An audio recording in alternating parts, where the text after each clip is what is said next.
day of November. Who wins the final game of 2014? The Ticats will get the football first. Calgary deferred. Did that surprise you? It did. Let's get this thing started. Brandon Banks is back along with Terrell Sinkfield, and it will be Sinkfield to start things off across the 25, and he gets brought down quickly there by Frank Beltre.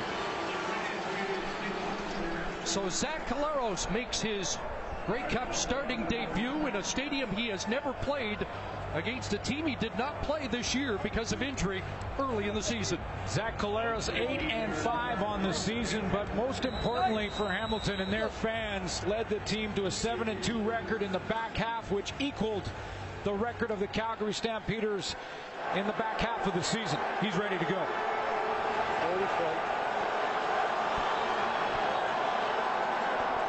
Number 2 passing team sends 6 receivers out, and the first pass is a completion to their leading receiver this year. Luke Tasker has the catch. Pickup of 7 for Tasker. Our starters to watch on offense in this Grey Cup championship starts with Zach Collaros at quarterback. Mentioned his record, 8-5 in the regular season, won his first playoff start last week against Montreal. Speaking of that game against the Alouettes, Brandon Banks, a new CFL record with 226 punt return yards and 2 touchdowns. Andy Fantuz has more experience in Grey Cup games than any player on the field here this evening. 2nd and 3. And they'll run the jet sweep, and it is Sinkfield brought down around the 38-yard line. Fred Bennett steps up from his corner, and it was close to a first down. And Andre Prue says it is a first down, and the chains move. Our starters to watch are brought to you by Napa Auto Parts, where custom advice comes standard. Calgary Stampeders defensively, Sean Lemon leads the way up front. 13 sacks in the season, tied a league record with 8 forced fumbles. The leader in that group, both vocally and by example, is Juwan Simpson at middle linebacker, and the playmaker, the adjusting linebacker, is Keon Raymond. Ticats a slow starting team this year. In their last 10 games, just 30 points in the opening quarter. Draw play to Grigsby, bounces out, and a good run by Grigsby. Second level, and a first down across the 50-yard line. 13 yards, Brandon Smith the tackle. Grigsby has provided a boost to the running game for the Ticats. Started the season with the Winnipeg Blue Bombers, asked to be traded, was granted that wish, and boy, has he helped out with the injuries in the backfield to the Hamilton Ticats. Nice run to try and establish that run game early, get some balance in the offense. Got the run game started last week in the Eastern Final against Montreal. Grigsby had 46 yards rushing in the opening quarter. First down up at the 51. Back in his hands and straight ahead. And he'll get driven back after a pickup of about 3 yards to Ron Mayo, leading that red surge. And take a look at the Hamilton Tiger Cats season. It didn't start well when they started off 2-7, but throughout that time, their head coach in Kent Austin, who 3 years as a head coach has made Grey Cup appearances in all 3 of those years. In the Canadian Football League, it always seemed like he had a plan. It came together in the back half of the season. That's why they won the division. That's why they're here in Vancouver.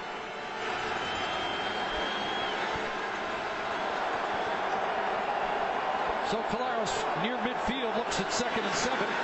Juwan Simpson on the blitz gets picked up. Collaros taking a shot downfield and overthrows the intended target. That's the speedster Sinkfield. Buddy Jackson in great coverage on Terrell Sinkfield. He tries to run this post, and Zach Collaros trying to stretch things out to start this game. Sinkfield just going to run that skinny post one-on-one on Buddy Jackson, and what a Western Final Buddy Jackson had. 4 knockdowns in that game. Yes, he did. Cedric Cunningham awkwardly handles the punt, and he'll be dropped there. Didn't want to let it bounce, but got caught in the middle. And Bo Levi Mitchell and the Stampeders get set to go to work after that 34-yard punt. Back with the Calgary possession after this. Temperature -1 on a crisp day in Vancouver. Surprisingly colder than the temperature at kickoff last year in Regina, but of course we're comfortable indoors as John Cornish gets hit early by Eric Harris. No gain on the first carry by the top Canadian and leading rusher in the Canadian Football League. Well, starters to watch offensively for the Calgary Stampeders. It starts at quarterback with Bo Levi Mitchell out of Katy, Texas. All this guy knows is winning. 16-2 career record early in this young career. John Cornish plays for Calgary, but he grew up here in the lower mainland, so he's got tons of folks here at the Grey Cup watching him. And Mo Price was the odd man out last week, gets a chance to play. He's a deep threat and a playmaker. Cornish 54 yards rushing 2 years ago. Flag comes down. Bo Levi Mitchell steps up, throws a completion, and there's Eric Rogers, who has been red hot down the stretch for Calgary. 14-yard pickup pending the penalty flags. 4 touchdown catches for Rogers in the last 2 games. As teams have tried to stop the run, Bo Levi Mitchell has had to push the ball, and that's where Rogers comes in. Offside. Calgary number 87. 5-yard penalty. Still second down. Samar Charbonneau-Campo, who made a huge catch in the Western Final, was ahead of the snap. And it will be second down and 15. Very confident Bo Levi Mitchell all week long. Plays with such great composure. For a guy 24 years old, plays like he's a seasoned veteran. 4-man rush. Pocket collapsing. He'll outrun it. Incomplete. Intended for Cornish in the flat. And it will go down as a 2-and-out to start for the Stampeders. Well, because of the penalty, put him in second and real long, even if John Cornish catches that, although we've seen him make a lot of people miss in the open field. This would have been tough for Calgary to pick up the first down anyway, but he's just going to swing it out to Cornish out of the backfield. Once he makes his read to the left side of the formation, nothing there. This is the check down, and we're going to have to punt the ball away. There's the guy everybody's been talking about this week, Brandon Banks. Not made for the boot. And it will be Sinfield also back with the return. 3 different Ticats returned punts for touchdowns this year. Good downfield cover by Adam Tebow and the Stampeders, who are missing one of their aces on special teams, Glenn Love, for this Grey Cup game. Back in the game program that has brought 2 teams here to watch the 102nd Grey Cup. In the gold, Sir Johnny McDonald from Hamilton, and in the white, East Glen from Edmonton, part of Nissan's terrific program supporting high school football. Claros to throw out of the backfield. Catch is made. And there's Moses Madu, dragged down by Jamar Wall, but close to a first down. A pickup of 9 for the Oklahoma product, Moses Madu.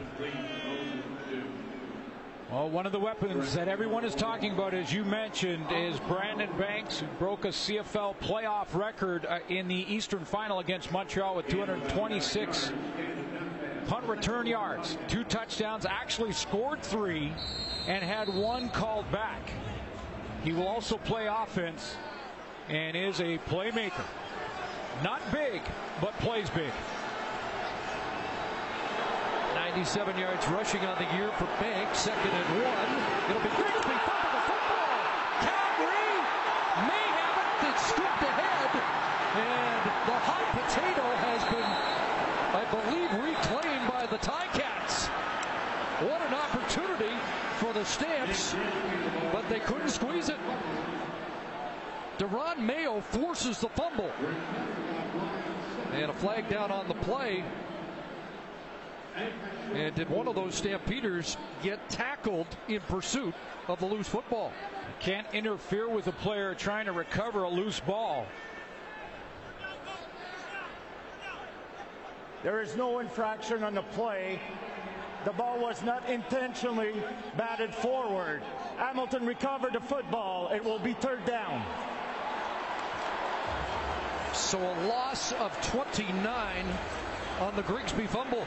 Hamilton Tiger Cats had gained 23 yards in the 2 punts, and the exchange of those punts and we're chipping away and getting the field position advantage. That just disappeared with that fumble. Brandon Smith, Jawan Simpson both had shots at the football. The left footer, Justin Medlock, high but not deep.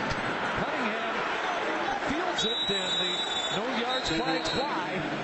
That'll be a 15-yard penalty. And after the fumble, what an exchange of field position.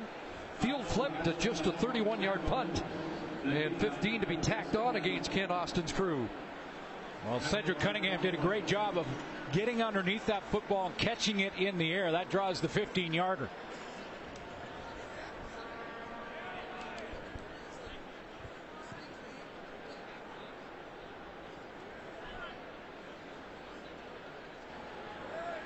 No yards. Hamilton, number 45, during a return, illegal block. Calgary, number 47, will go up 5 yards from where the ball was caught. First down, Calgary. Let's head to the Calgary sidelines. Here's Farhan Lalji. Chris, we know how much Bo Levi Mitchell has won throughout his career, but he's not afraid to lose, and that's what drives him. He says he wakes up dreaming of watching the other team raise the championship trophy in the air and see the confetti fall on them. He's determined not to let that happen again, so his message following the Western Final was, we don't have it yet. He's also a keen student of the greatest CFL quarterbacks to play in this league, names like Dickinson and Calvillo, but he's most impressed by Warren Moon because of the number of championships he's won. He hopes to get there someday, guys. First down, Calgary. Ticats stack the front, and Bo Levi Mitchell has some time, and now throws wide open. Here's Eric Rogers with the catch, and he'll be brought down by the middle linebacker, Taylor Reed. Bo Levi Mitchell has all day in the pocket to look across the field. He goes to his reads one after another, but has all kinds of time. And the Hamilton Tiger Cats load the line of scrimmage, but they're just not getting after it. Good protection up front. Brett Jones, the center, the outstanding offensive lineman in the Canadian Football League this year, leading the way for that group. They give Bo Levi Mitchell that much time. It's going to be a long day for the Hamilton Tiger Cats. 28-yard pickup. Again, they go with that eagle front, the Ticats, five-man front. And Bo Levi Mitchell has another completion, this time to his leading receiver, Marquay McDaniel. That defense has some guys that can get after the quarterback, starting with Eric Norwood, led the team in sacks with 11, and those 11 in his last 9 games. Ted Laurent, the Canadian, had 8 sacks at defensive tackle. He'll be key against John Cornish in the run, and Delvin Breaux, playing that short side corner, is a lockdown cover man. So far, he's been on Maurice Price. 2nd and 3 from the Ticat 20-yard line. Fake to Cornish, and that's Rob Cote from Packard. Little trip on the turf, but enough for the first down at the 15. Check that, Tim St. Pierre, the fullback, and a Hamilton native. Bo Levi Mitchell, a little play action to John Cornish, a tendency breaker. St. Pierre, just a turf monster guy. So tried to turn the corner. First trip to the red zone for the Stampeders, the best team in producing touchdowns inside the opponent's 20 this year, 76.7%. Cornish releases, they dump it back. Nick Lewis hurdling and brought down at the 1. We just turned the clock back a little bit to a Nick Lewis hurdle for 13. Well, Nick Lewis is going to line up like he's going to be the tight end over here, and then he steps through on this little shovel pass underneath and fools the Hamilton defense. The 11-year veteran. So it's first and goal at the 1, straight ahead for Bo Levi Mitchell. And flags fly, no signal that he crossed the line. Early indication procedure against Calgary. There is no infraction on the play. The ball was snapped prior to the whistle. No infraction on the play. We'll replay it.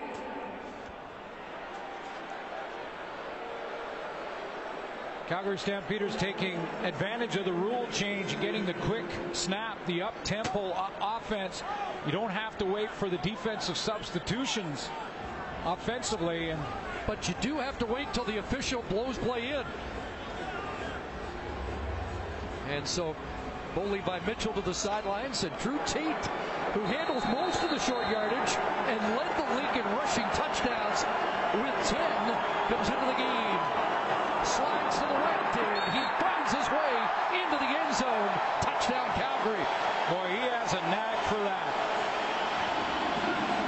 Co-leader in the CFL in 2014 in touchdowns with 10, rushing the football. And it's not just follow the center every play for Drew Tate. He'll take it off that right side. He has the confidence to take it off the left side, run along the line of scrimmage before he gets upfield. He's been great at it all year long.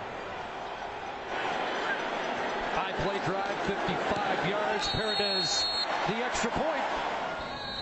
So Hamilton had the football at midfield, 2nd and 1. A fumble changes field position, and Calgary capitalizes for the opening points of this game. Paredes kicking it off, and this time Brandon Banks will field it.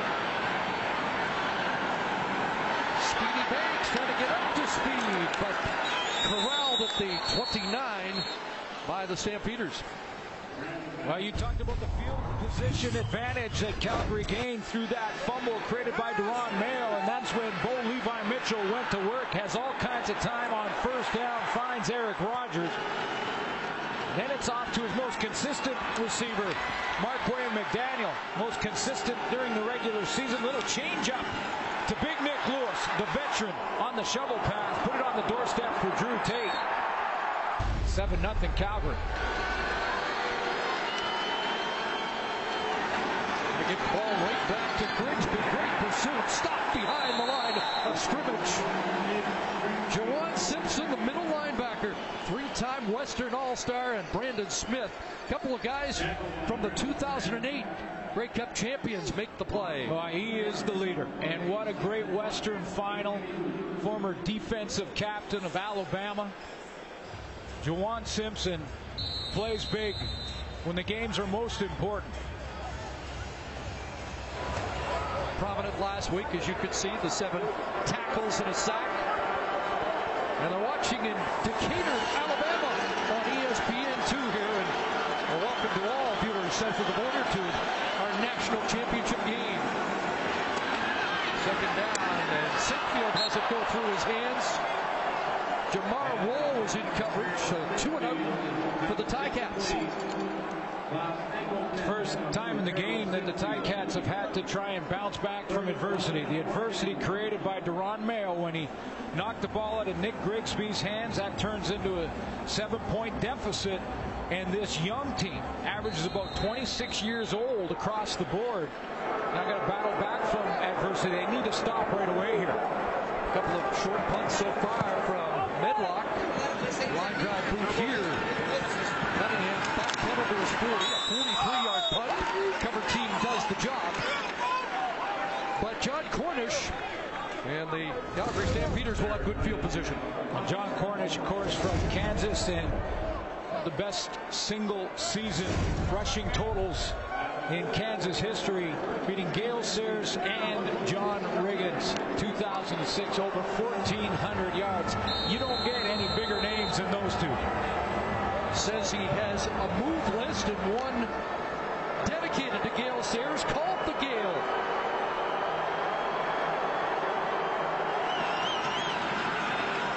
First down Calgary, their own 44. Play action fake, and a pass caught by Rogers across midfield and sliced down at the 54-yard line by Simone Lawrence. They're moving Eric Rogers around. Eric Rogers has only played 3 games, but he's played so well, as you mentioned earlier, Chris, that they're starting to feature him in the offense. This time he plays to the wide side of the field. 4 receivers out that side. He's number 2, just sits down in the whole zone defense against the Hamilton Tiger Cats, but he's usually just been on that short side wideout position in those 3 games. They're moving him around and featuring him a little more. 5 consecutive completions for Mitchell. Direct snap. Cornish tries the right side, and he is upended at the line of scrimmage. scrimmage. He's the best running back in the Canadian Football League, and once again was given the John Cornish Award, or I should say the Outstanding Canadian in the CFL Award, but it's becoming that. 3 straight years for John Cornish. Keep in mind, last year was the MOP in the league as well, and was named Canada's Male Athlete of the Year, which of course includes all sports in the country, the Lou Marshall Award. 2 carries, no yards, but we're already seeing the dilemma that Calgary puts you in. You can stop Cornish, but now can you stop Mitchell? 2nd and 10. Flag flies as the snap got away, and they'll halt play. Look like the Ticats jumped prematurely. Yeah, I think Taylor Reed moved into the neutral zone, the middle linebacker, but was he drawn? Illegal procedure. Calgary number 69. 5-yard penalty. Still 2nd down. Well, they're going to call it on the top offensive lineman in the league, the center, Brett Jones. 2nd straight year, a Weyburn guy has been named the top offensive lineman in the league. That's back-to-back for Weyburn. Brendan Labatt for Saskatchewan, the offensive lineman of the year in 2013, and Brett Jones, also from Weyburn this year. Hats off to Mike Hoffman, the offensive line coach in Weyburn, for producing that kind of talent. 2nd and 15, and boy, they're jumping. Un-Calgary-like.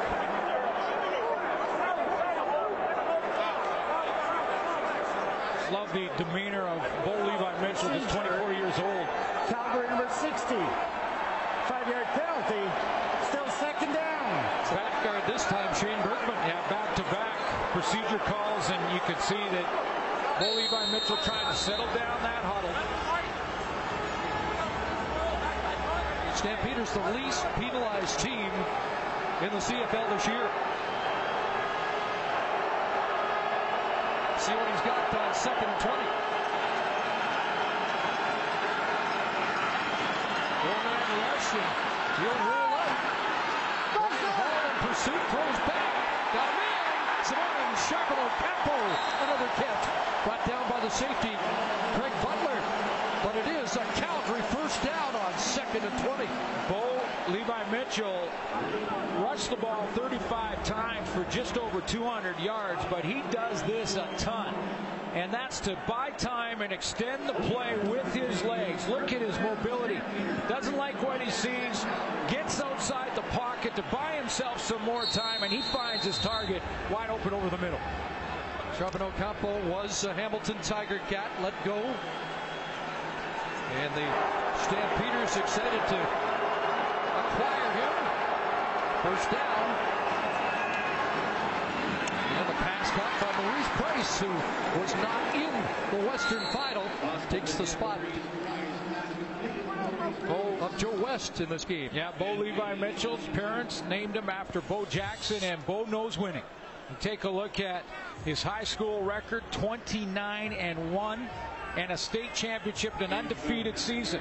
Started at SMU and transferred to Eastern Washington in his junior year. Won a national championship there and has tied a CFL record for starts and wins out of the gate for quarterback. Short yardage and a surge for a 1st down on the final play of the quarter. And in the opening 15 minutes, Bo Levi Mitchell hit 6 different receivers.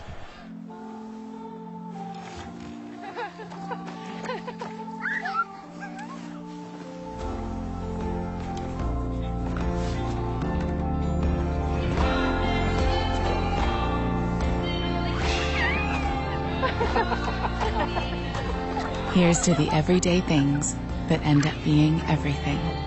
Here's to all things simple, with casual clothing and footwear from Marks. First quarter stats tell you that even if you stop John Cornish, you don't necessarily stop the Stampeders. Yeah, absolutely. The Hamilton Tiger Cat defense has a good game plan so far to stop or control John Cornish, but then you have to deal with the passing arm of Bo Levi Mitchell. I think in that first quarter, Chris, he's done just an excellent job of extending plays, moving outside the pocket, and finding open receivers.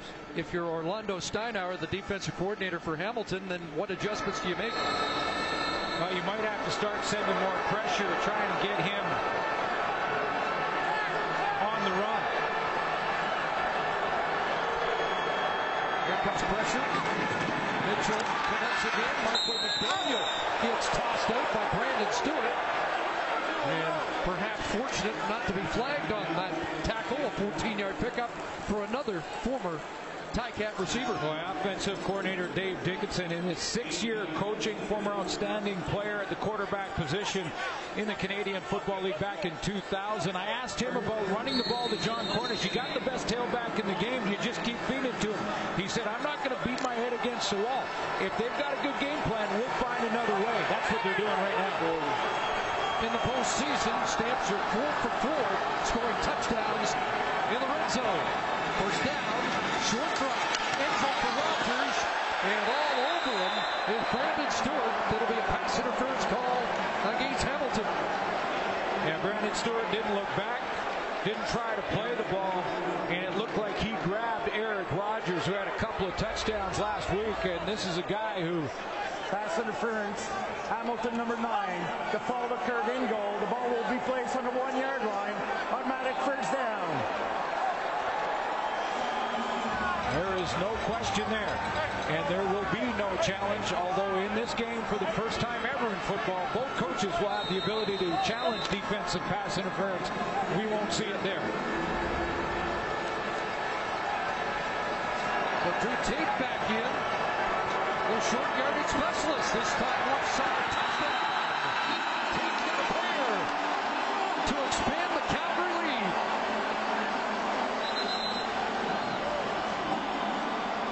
Is a flag in the end zone.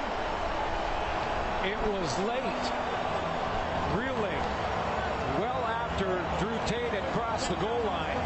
In fact, the flag came out about when he threw the ball up in the stands. Giving the options to Calgary. It's against Hamilton. Major foul. Face mask. Hamilton, number 9. A 15-yard penalty will be enforced on the kickoff. Touchdown has been scored on the play. So a tough series for Brandon Stewart, who was victimized last week 3 times by S.J. Green in the East Final. Great confidence by Drew Tate to take the ball along the line of scrimmage as long as he does. 7 plays, 66 yards. Drew Tate, the backup quarterback, has a pair of rushing touchdowns, and it's 14-0 Calgary. A pair of touchdowns for Drew Tate, and Bo Levi Mitchell sizzling hot to start, 8 of 9 for 117 yards. Stamps have 10 first downs. The Cats have 2.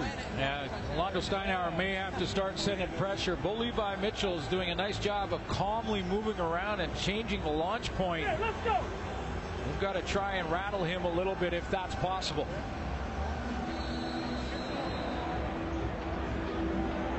Regular season. A couple of wins by Calgary, 10-7 and 30-20. Their last meeting was August the 16th. Here's Banks from 1 yard deep in his end zone, trying to get outside. Speedy cuts back, and well contained there by Keon Raymond to limit the damage. As we head to the Hamilton sidelines, here's Sarah Orleski. Well, Chris, if Luke Tasker wants any advice on what it's like to play in a championship game, he doesn't need to look any farther than his father, Steve Tasker, generally considered one of the greatest special teams players in the NFL. He was a part of those Buffalo Bills teams that made 4 consecutive Super Bowl appearances. Steve usually is an NFL analyst for CBS. He got the game off, though. He is here. I spoke to him this morning. I asked him what advice he's given Luke. He said, play with joy. Play as if you're starring in the backyard. And he says he's going to be more nervous watching Luke than he ever was playing in any of his own Super Bowls. Big series for the Cats, and a big catch for Andy Fantuz, playing in his 5th Grey Cup.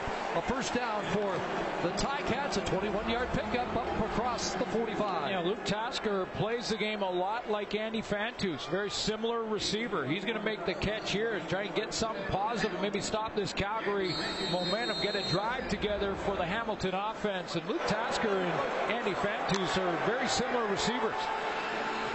Talk about having to be patient against Rich Stubler's Calgary defense. A couple of possession receivers like Tasker and Fantus can help extend drives. Colaros takes off first time, and he'll slide across the 50. Short pickup for Zach, a 3-yard gain. Luke Tasker, in just his second season, led the Hamilton Tiger Cats in almost every receiving category possible, including clutch catches on second down. 30 of them. Yards after catch, of course, his dad, Steve, great, tough, intense special teams player, 7-time Pro Bowler. And, you know, Luke has this demeanor about him that you wouldn't think he plays with great intensity, but he absolutely does. Follows his father's footsteps there for sure. 2nd and 7. 5 men out, and there's Colaros on a roll with a pass. Incomplete, intended for Banks. In some traffic with Juwan Simpson in the neighborhood, and there's Fred Bennett. And Zach Colaros may have to start doing that a little bit more. If Colaros finished second in the league to Mike Riley in Edmonton, rushing the football from the quarterback position. We saw a glimpse of it there. He missed his target when he got outside there, but he may have to take off and run, try and break down this Calgary defense. Medlock the boot. Cunningham back around his 14. A better kick by Medlock. 47-yard punt. And Cunningham gets swarmed back inside the 15. Orlando Steinauer's defense generated 6 sacks in the regular season against Calgary. The only team to have a 4-sack game against the Stamps, who protect their quarterbacks very well. Now they've got the horses up front defensively. They may have to go to some linebacker or secondary pressure though. Worst field position start for Calgary. Back at their 14, and they'll toss the screen to Cornish. And John Cornish tripped up as he reaches the 29-yard line. Exactly what happened in the Western Final against the Edmonton Eskimos. John Cornish was contained in the run game by the Edmonton defense, and the way Calgary countered that, and again, tremendous play calling by Dave Dickinson, their offensive coordinator, is to get John Cornish out of the backfield in the passing game, whether it be shovel passes or dumping it to him out of the backfield. That gets him in space. One of the new Hall of Famers has seen 7 different receivers catch passes. Now Cornish straight ahead. Courtney Stephen moves up to help bring down the new Westminster product. Edmonton had shut down the Calgary run early in the Western Final, and Dave Dickinson started to get Cornish involved in the passing game. This little shovel pass, just magic, and you see Cornish at his best once he gets in the open field and gets that downhill speed going. He is tough to bring down. Edmonton couldn't catch him until it was too late. That 78-yarder, the longest pass play of the year for the Stampeders, or the longest pass play in playoff history for the Stampeders. Saw that matchup of Dickinson against Steinauer. It's 2nd and 6. And looks like he was going to throw that one away. Nick Lewis almost caught up to it, but it falls incomplete, and it will be 3rd down. And I think that's exactly what he did, Chris. Didn't like what he saw in the coverage and got a little bit of pressure this time, and therein lies the difference. When he's had success throwing the football, he's moved around, bought himself lots of time, and has the ability to get those throwing windows. 9 of 11 passing, that's the key. Get a little pressure on him. Didn't like what he saw, and he threw it away. Last time Calgary faced Brandon Banks, they held him to 29 punt return yards on 4 touches. See what he does here. Starting at the 29, gets a block. Now tries to get to the edge, and does, but it's going to be put back on the flag. And Yeaney. Banks is taken heavily into the Hamilton bench.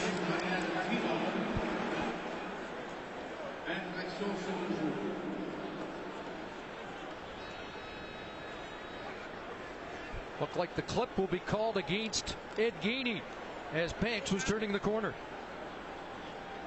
And Frank Beltre of Calgary's been shaken up on the play.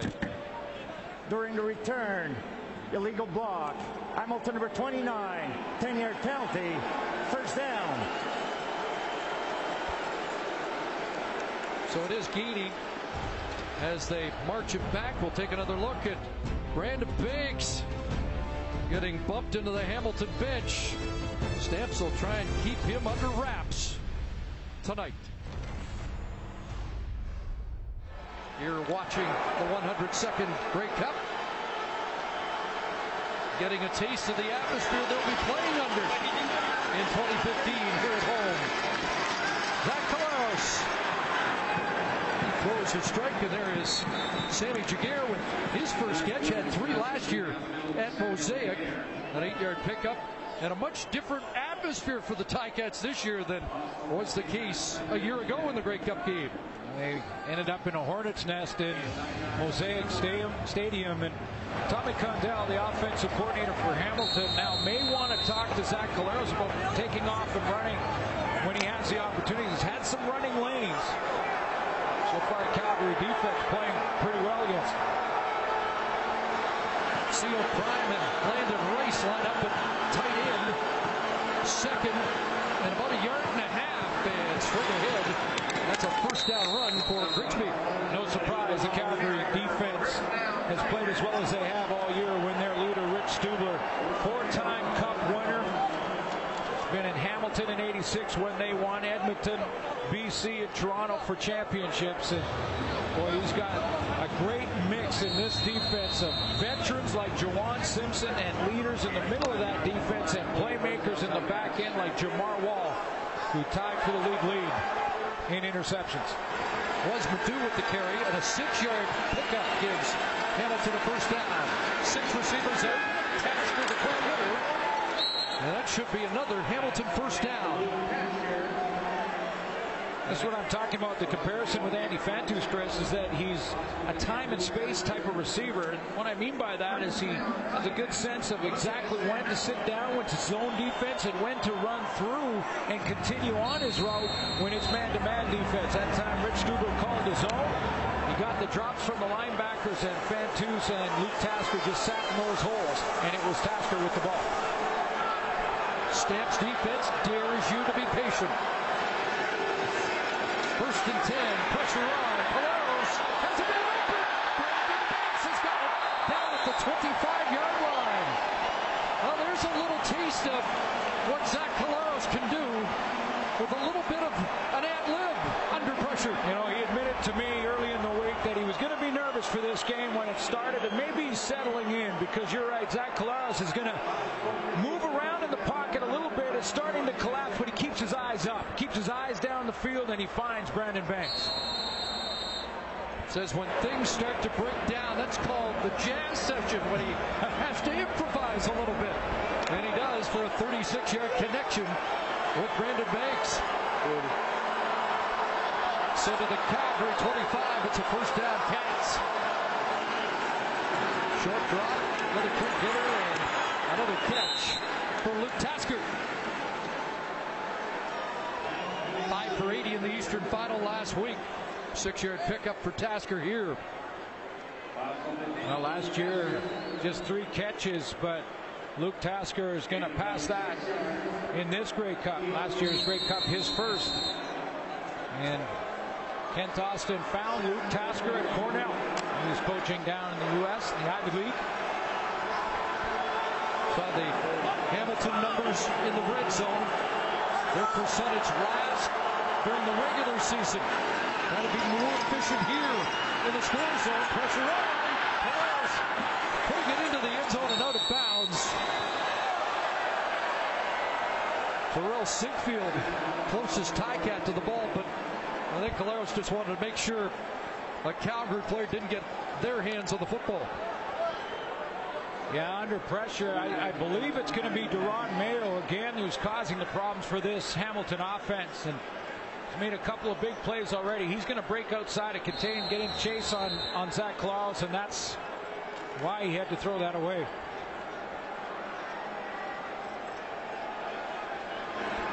Justin Medlock on a 26-yard attempt. 88% in the regular season. And it's blocked. They surge by the the Stampeders. Was it Fred Bennett that got his hand on the football?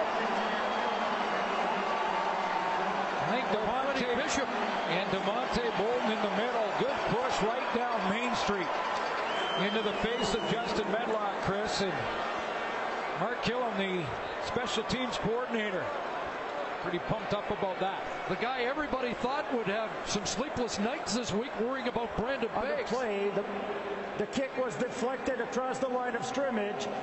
We have no yards. Hamilton number 67. The ball hit the ground. It will be a 5-yard penalty and a first down Calgary. Well, that adds a little insult to injury here for the Ticats. A penalty after the block.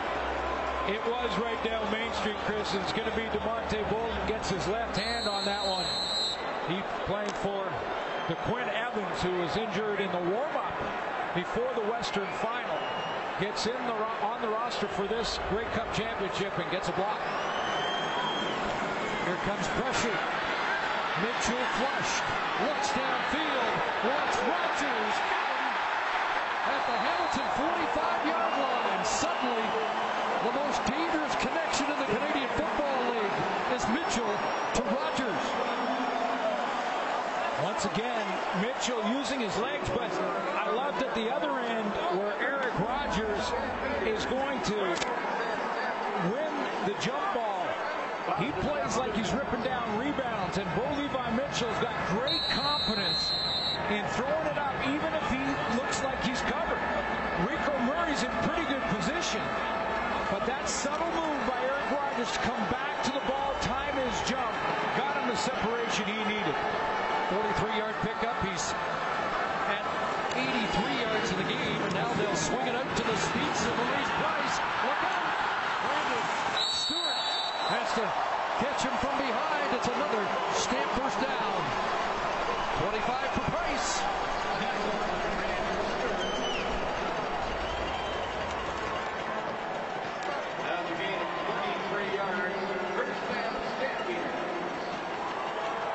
Maurice Price coming out of the backfield almost. The wide receiver bubble screen to get him involved in the offense. They've got a lot of weapons.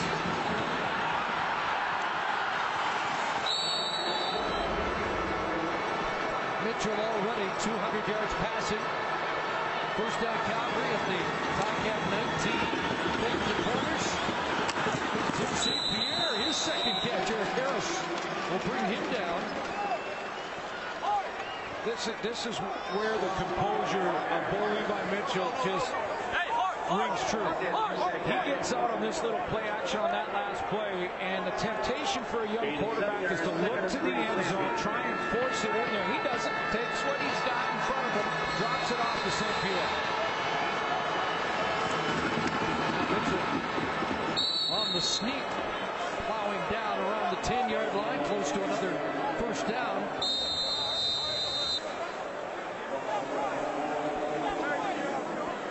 As we hit the 3-minute warning.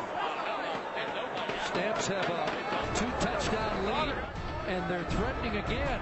A 3rd and inches. The short yardage team back on for Tate to have good touchdowns. Had a little trouble with that snap and didn't get very far, but only needed a few chain links. Ted Laurent was on him immediately. Looked like he may have fallen forward for enough. He only needed a couple of inches. There's the top Canadian in the East this year.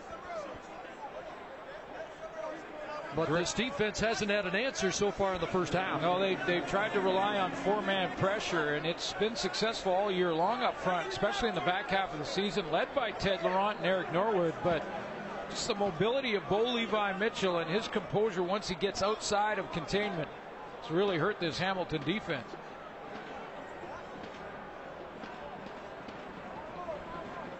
Going to bring the chains out to confirm whether or not Tate reached first down territory. And that's how close it was. But it is a first down. Snap was good. Just bobbled by Drew Tate. Boy, but he scoops it and dives forward. Ted Laurent trying to pull him back short of that first down. They get a new set inside the 10. First and goal, a drive that started at the Calgary 23. 6-play upcoming.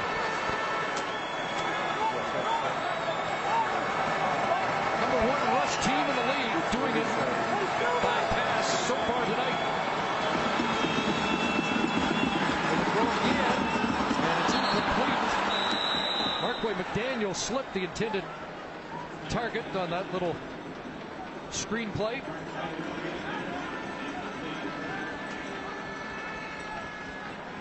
Mondo Steinauer is yet to send much more than 5-man pressure. Usually when you're backed up, shadow of your own goalpost, that's when you are going to go straight man-to-man across the board and try and get some help, maybe from safety Craig Butler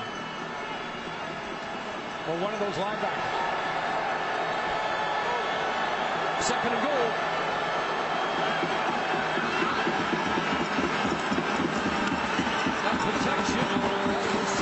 McDaniel forced out at the 4 by Brandon Stewart. It'll be third down. Ticats needed that stop.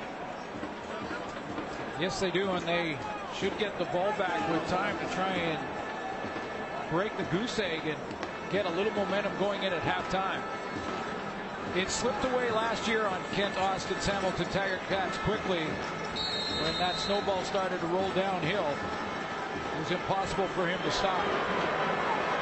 See if that offense can chip away here and get some points before the half. Hernandez puts it through. It's 17-0. It was 31-6 last year at the half. Hamilton trailing Saskatchewan. Well, it looks like Rich Stuber's defensive game plan is to do what's been working and to continue not to worry too much about any individual receiver or any individual guy on the Hamilton offense. He hasn't really doubled anyone, hasn't looked to Brandon Banks when he's been out there. He's playing their game. Ticats need some first half points. Little hitch to Sinfield, and he skips over one, breaks the tackle, and gets to the 45, and a first down.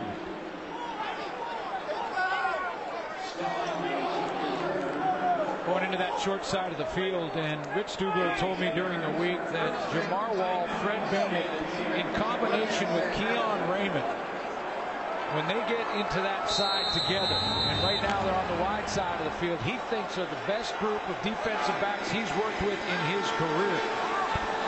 For the 5 starting DBs have played all 18 in the Western Final Four. And it's Grigsby with a big deal into Calgary territory, and a rush down to the Stampeder 46. Going to get some help from the fullback here in C.O. Prime. He's going to get the edge a little bit more, get some help there from the left tackle. I believe it's Jake Olsen that's going to step up, and he gets the corner. That's how Nick Grigsby can get outside now. They've cut off Juwan Simpson, the middle linebacker and run stopper. Now they do have a chance for points before the half. 19 for Grigsby, who had 890, the bulk of that production with the Winnipeg Blue Bombers. So the Cats are driving. First down at the strip, 45.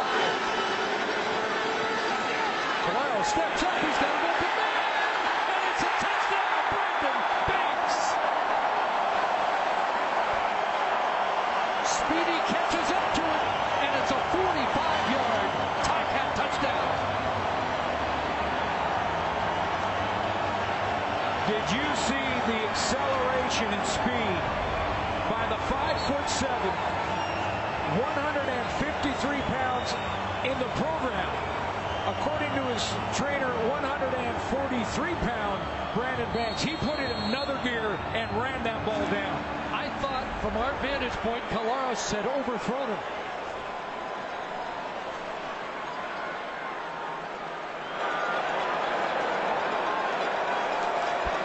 Ticats needed that. They're on the board. And Brandon Banks, who did it with punt returns last week, does it as a receiver here in the first half tonight. By formation and play call, it gives him a little help. Sinkfield's going to come down here. You see Tasker. Watch Banks come out of that motion and then just shoot it down the hash marks. Gets some help from Tasker. He draws some attention. Banks is clean down the middle. That's a bust in the coverage for the Calgary Stampeders. But you're right, Chris. He accelerates to that football. Watch this next gear when he sees it in the air, puts it in high gear, and runs it down.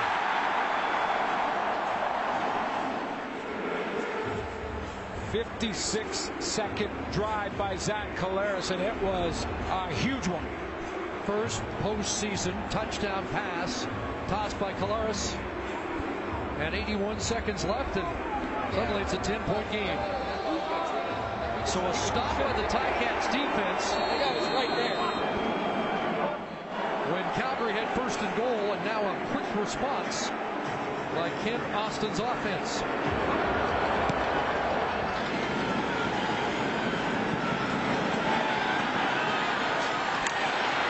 Walter on the return. Brought down across the 35-yard line by the McMaster product, Mike Daly. Speedy B. Brandon Banks, the smallest player in, I think, football history and maybe in sports in North America. In fact, we did a little research. Now, his trainer says he's 143. He says he's 153. Players do that all the time, but there's no one smaller in professional sports. Any game, certainly not football, but man, does he play big, and that was some acceleration. Listed at 153, and then he admitted this week, no, it's under 150. The trainer gave us the goods. Let's see how Mitchell responds. McDaniel has a catch across the 45-yard line. McDaniel has 8.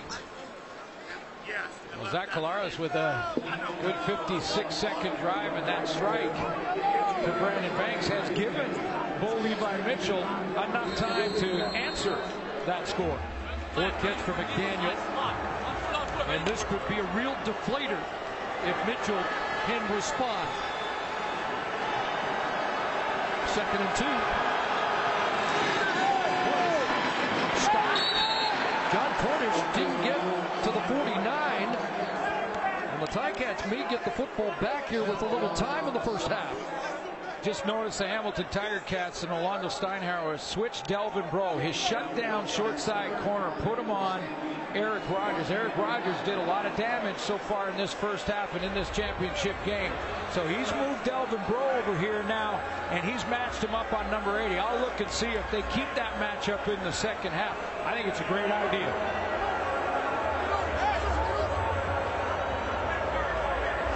Third and 1, John Cornish, 4 carries, 5 yards here in the first half. But Calgary will punt on 3rd and 1.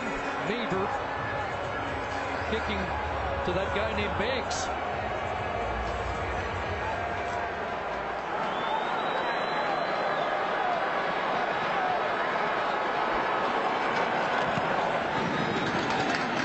Wobbly kick, not deep. Banks 25. Contained well.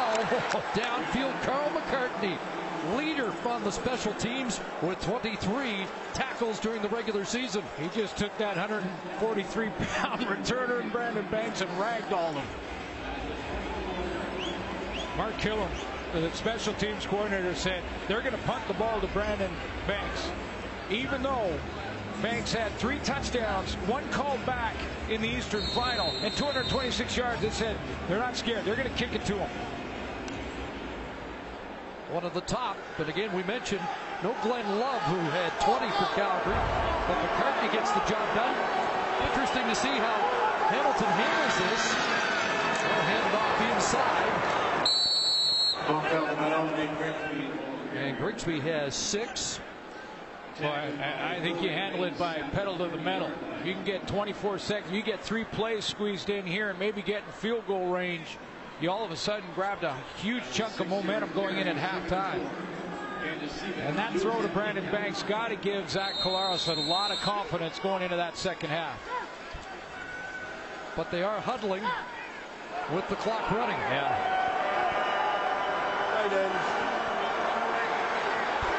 So maybe one shot here to see if they can get into field goal range with one play. 2nd and 4. Controversial field. And Grigsby throws it out of bounds. That's a first down. Boy, the closing speed of Duron Mayo. He's made some plays in this first half.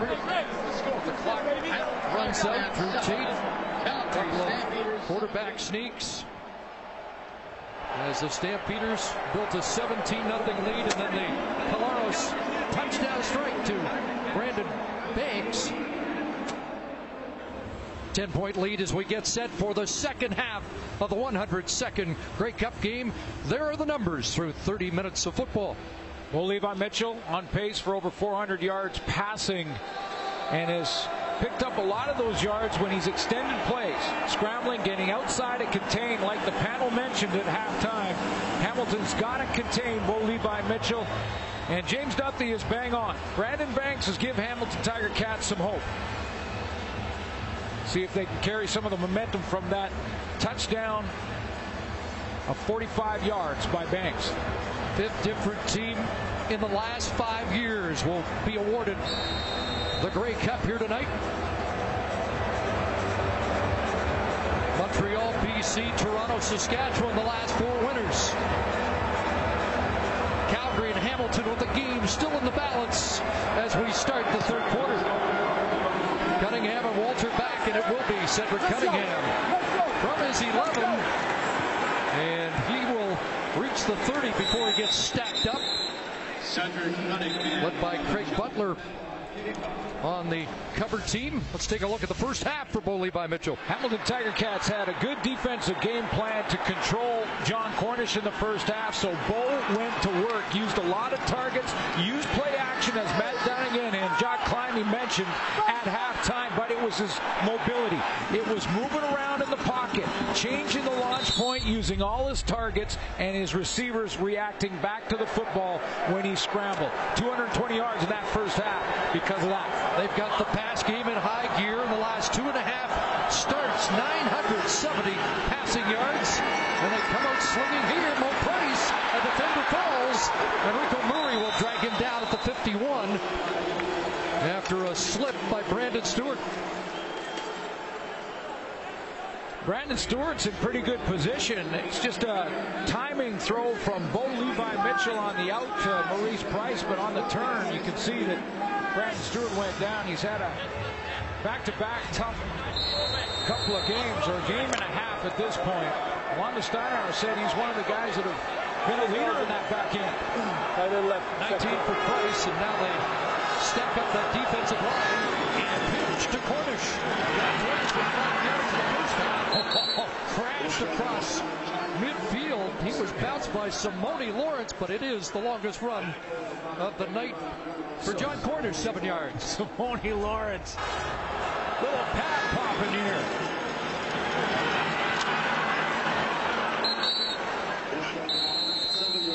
He steps in, led the Hamilton Tiger Cats in tackles with 78. Led them in tackles for yards. They need plays like that if they're going to come back in this football game. But you got to wrap up John Cornish. 2nd and just over 3. Mitchell to throw. Underneath it goes again.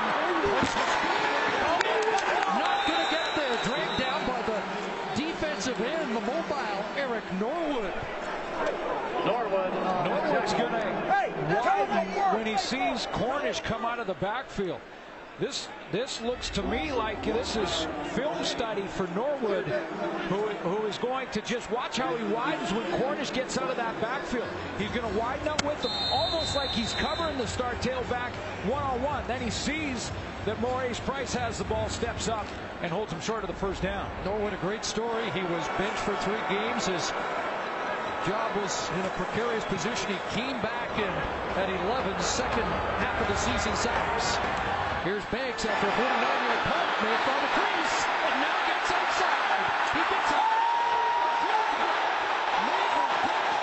Rob Maber shaken up. The punter downfield took the hit of the night, and he has been rocked.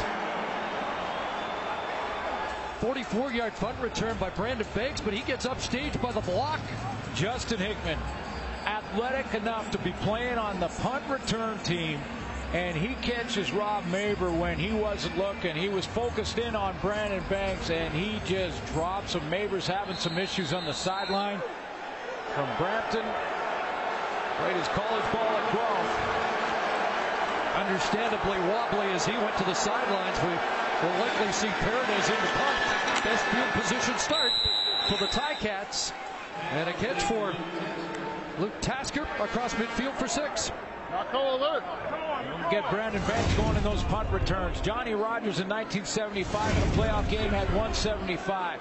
Larry Taylor 203 in 2008 when Calgary last won the Grey Cup, and Brandon Banks broke those records last week at 226. He gets going in these punt returns, and Hamilton can come back. All-purpose yards leader this year, just under 2,000. 2nd and 4. Zach Collaros has not completed the pass on 2nd down. Throw over the middle. Grant the catch. A flag comes down as Grant is dropped at the Calgary 35. A real interesting stat in that first half. Zach Collaros had 155 yards passing in the first half. All on first down. Was 9 for 9 on first down. And on 2nd down, 0 for 4. This would be his first completion if it stands. Looks like this is coming back from the reaction of the illegal interference. Blocking downfield prior to the ball being caught. Hamilton, number 14. 10-yard penalty. Still 2nd down. So Sinkfield called. Terrell Sinkfield can protect himself if he feels like he's getting jammed here by Buddy Jackson. What he can't do is run over him and block him with the football not been thrown yet downfield. That's the penalty. It's going to take that 2nd down catch, the first one of the game for Hamilton, off the board.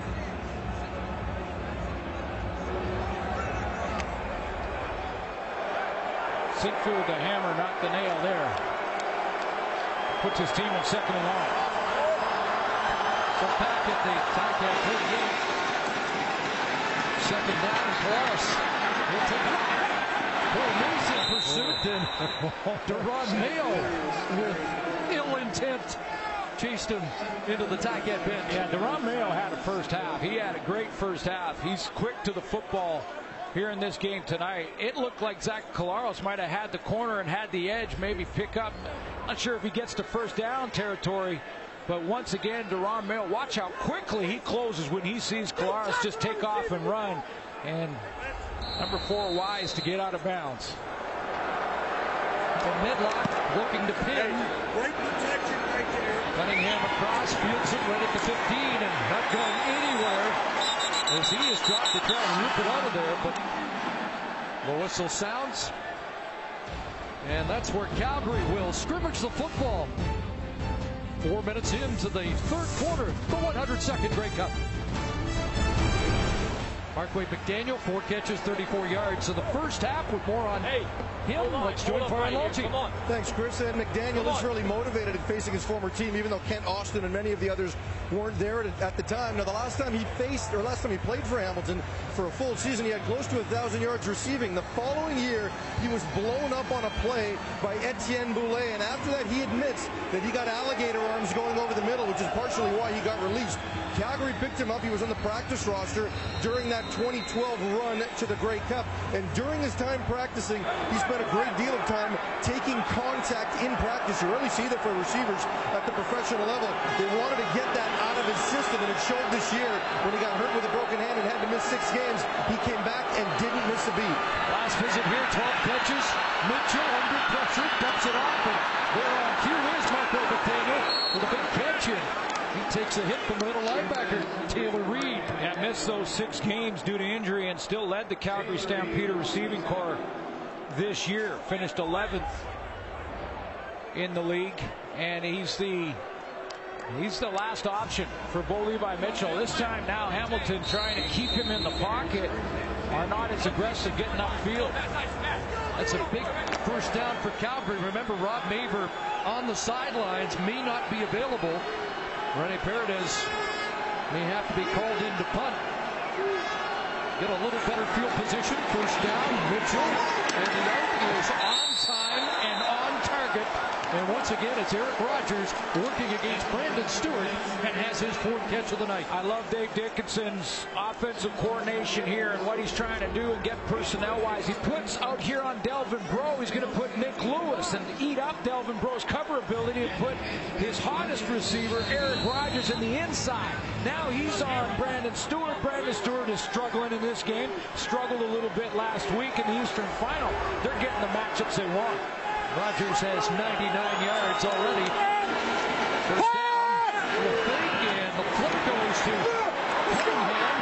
Taylor Reed on the scene to bring him down at the 48-yard line. Pickup of around 6. This guy has been money. Eric Rogers, 3 games. October 27th, he played Saskatchewan, has 5 catches in his first game with the Stamps. And November 7th, the end of the season, regular season, 77 yards and a couple of touchdowns, and he's been on a roll. They're getting him on the matchups they want. So the first game was, well, let's give this guy a look. The second game, hey, can he do it again? And then they figure out he's a keeper. 2nd and 5. Pressure. Ball into the block. Maurice Price, and Rico Murray just hung on. Got enough cloth to upend Price, who might have been home free. But another first down. It's a 12-yard pickup from Mitchell to Price. John Hufnagel had a good problem going into these playoffs. He had so many playmakers in the receiving corps that some of these guys had to rest when they were healthy. Maurice Price did it last week. Joe West is not dressed, was on the 46, did not make the dress lineup for this Grey Cup championship, and he's a threat. But because of Eric Rogers, because of Maurice Price, Joe West has to sit this one out. Desperation tackle by Murray. They go outside again. There's Rogers again. Working against Brandon Stewart. He's over 100 on the night.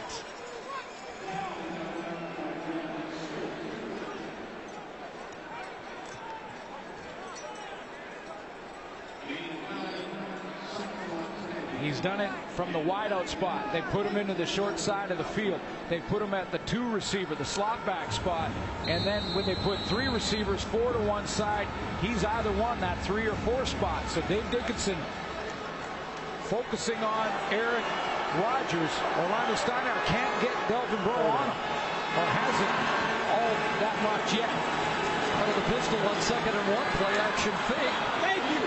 Flag comes down, and Mitchell's going to feed this one away. And we'll check what Andre Pooh has. Ted Laurent lost his hat. And a flag against the Stampeders. And those hats don't just fall off on their own. Illegal block, ends to the face. Calgary number 63. 10-yard penalty. Still 2nd down. Pierre Lambert 2 into the game, the number 1 draft choice. And Ted Laurent right in here, and he's coming up on Pierre Lambert 2. Gets his hands up in the grill of Ted Laurent. He continues to bull rush there. Pops his hat off, and Levi Mitchell threw it away. So 2nd and long. The drive started at their own 15. This is the 7th play. Trying to extend it. Hamilton sends pressure.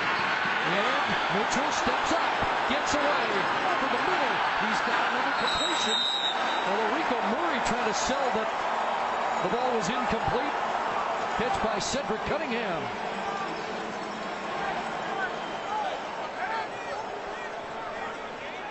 You heard the panel talk at halftime about losing contain. The Hamilton Tiger Cats can't lose contain. It's going to be the middle linebacker here, Taylor Reed, that's coming on this stunt. He's going to be the guy that has contain on Bull Levi Mitchell. Look, he's outside now. He can't get that high. He's got to break down there, not let him out of the pocket. If he does, he's done all kinds of damage when he's on the run outside of that pocket. So over 300 for Mitchell at 309. Double tight ends. They pitch to Cornish. And Cornish lunging and gets upended. Forward momentum will give him a few. I talked to linebackers across the league throughout the regular season about playing against John Cornish, and they say, you know, he's so good downhill that he falls for 3 or 4 yards. Even when you tackle him, he picks up 3 or 4 yards. Now, Hamilton did a great job in that first half controlling John Cornish. Just 4 carries for 5 yards. Bo Levi Mitchell's the guy that's been hurting him.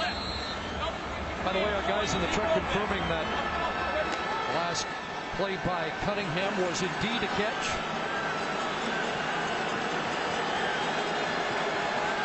So 3 for Cornish, 2nd and 7. Extra men stay in the block, but there's still pressure. And now Mitchell steps up and runs away. He's got a first down and will step out around the Hamilton 16. Well, that's like a dagger. You know, this is one of those plays that completely demoralizes the defense. They've finally got him in containment. They finally got his big play receivers covered. And he takes off and breaks down the defense with his legs. He only had a couple yards rushing in the first half, but he was moving all around, extending plays.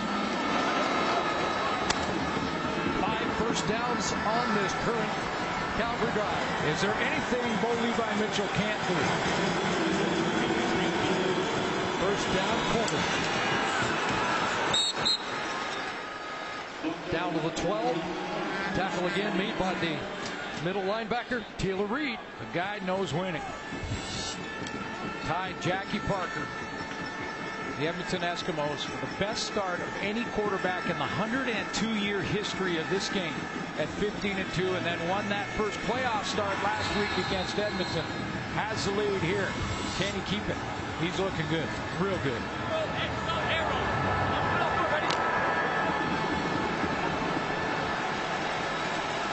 Huge drive here in the 3rd quarter.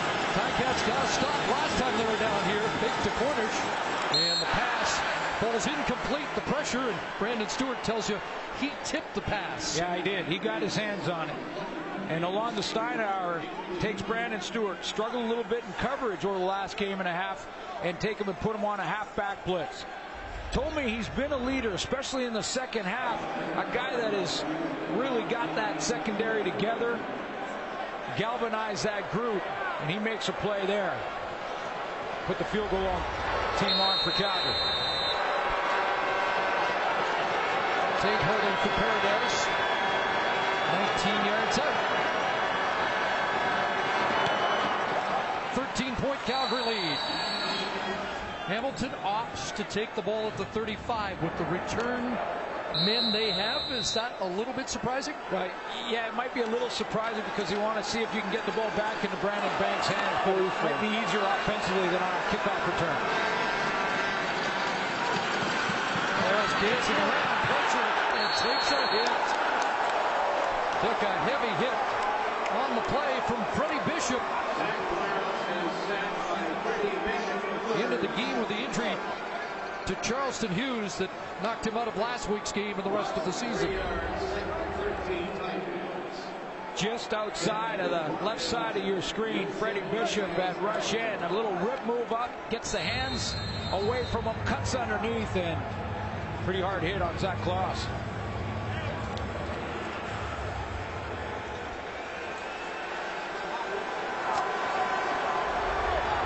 Loss of 3, 2nd and 13.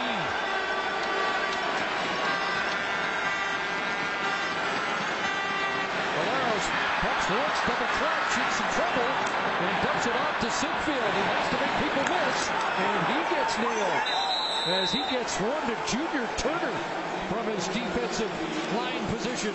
Makes the hit. Terrell Sinfield was wide open for that entire play, but Zach Collaros wanted to play to the field. He takes a quick look that side, and then when it breaks down, meanwhile, Terrell Sinfield is wide open over there and had been the whole time. If Collaros saw him early, that's a first down. 4 to 11. Good punt here by Medlock, a slip from Cunningham. He gets run down there. Tackle made by Gascon Nadeau. Folks, especially this year, let's always appreciate and honor the sacrifice for our men and women in the Canadian Forces. Mitchell again elusive. It's brought down. Taylor Reed has the tackle. In the 2 games in the regular season, there were 6 sacks by Hamilton, and Reed had 3 of them.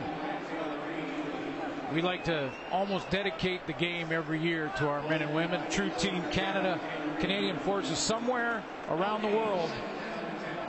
One of our soldiers are protecting our way of life, protecting our freedoms, protecting strangers they don't even know. They are True Team Canada.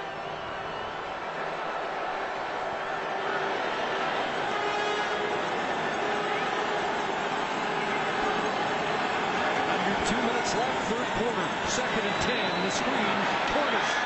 John Cornish first down. And takes a hit across the 40. There is a flag at the end of the play. 17 for Cornish.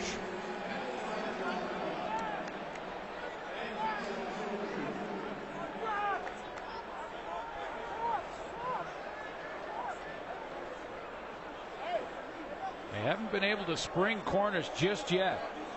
But John Hufnagel knows that. Stay with them. After yards were gained, holding. Calgary number 16, 10-yard penalty, first down. So the penalty against Marquay McDaniel after Cornish had the first down.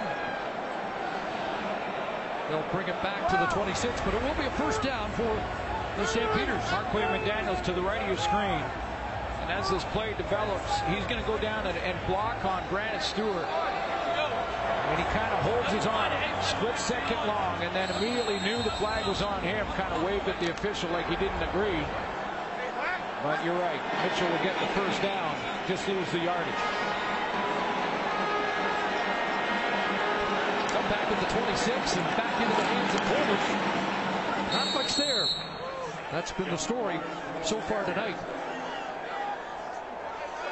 And the job on John Cornish, but not on Bo Levi Mitchell. He had one 300-yard passing game in 2014. Of course, tremendous record. And it was all about the wins and the losses for him. But now in back-to-back postseason games, the Western Final, 336. And he's over 300 and counting. The Grey Cup here tonight.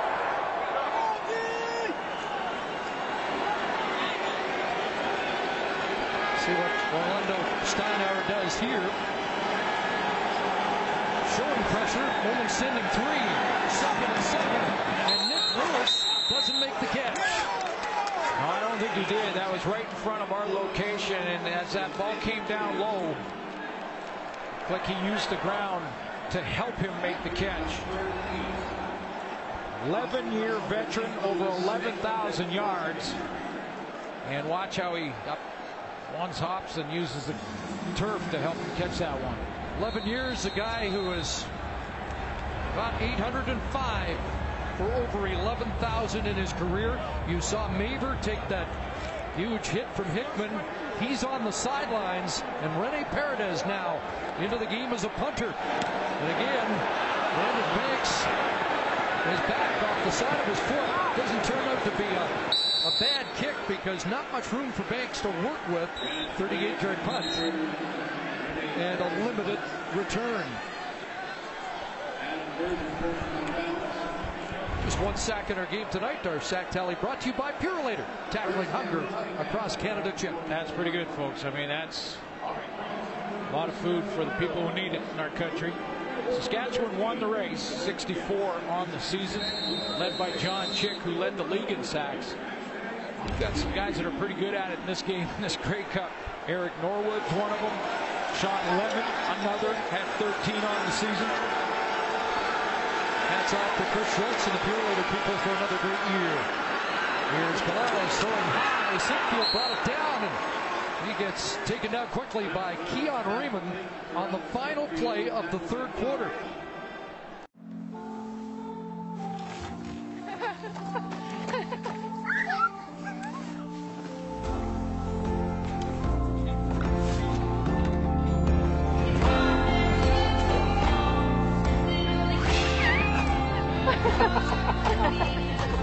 Here's to the everyday things that end up being everything. Here's to all things simple, with casual clothing and footwear from Marks. The last 9 Grey Cup winners have won the time of possession Check the time of possession in the third quarter. Very lopsided for the Calgary Stampeders in the third quarter, and over the 3 quarters, almost 10 minutes more time of possession for this offense for the Calgary Stampeders, led by Bo Levi Mitchell. Now, Rennie Paredes punting may become a story in this fourth quarter. That was a low driving kick that's returnable by a guy like Brandon Banks. Nevertheless, a big drive in the middle of that quarter by Bo Levi Mitchell. 6:32 on 11 plays to get them out of a bit of a jam when it looked like Paredes might have to kick deep in his own zone. So we start the fourth, 2nd and 4. Ticats with the football. Collaros dancing, unloads a little sidearm toss, and Tasker's got a first down with his 5th catch into Calgary territory. Number 2 in the league this year in 2nd down conversion catches with 30. That's a big one. It's created by Zach Collaros as well, who's going to beat the blitz. But watch Tasker on the outside. He cuts underneath right in front of Ron Mayo.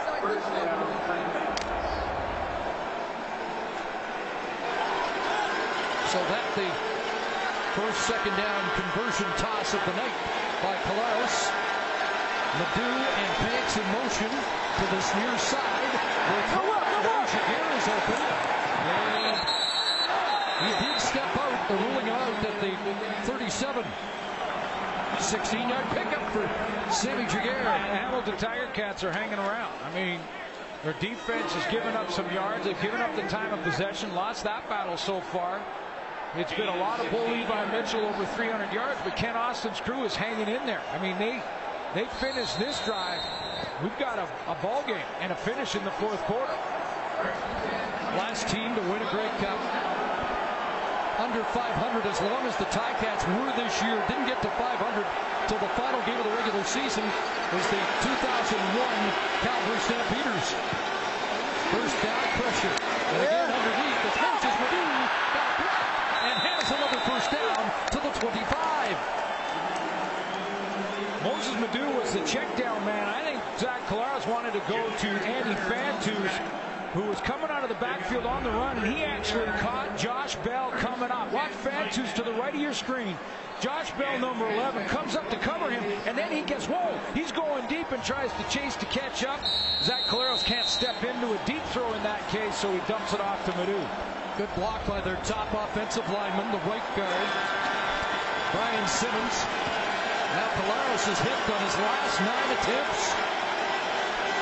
Little confusion here, Banks and Collaros. Now they think that jet sweep and come back the other way. And Ledoux has another good pickup inside the 20. Yeah, they're talking still.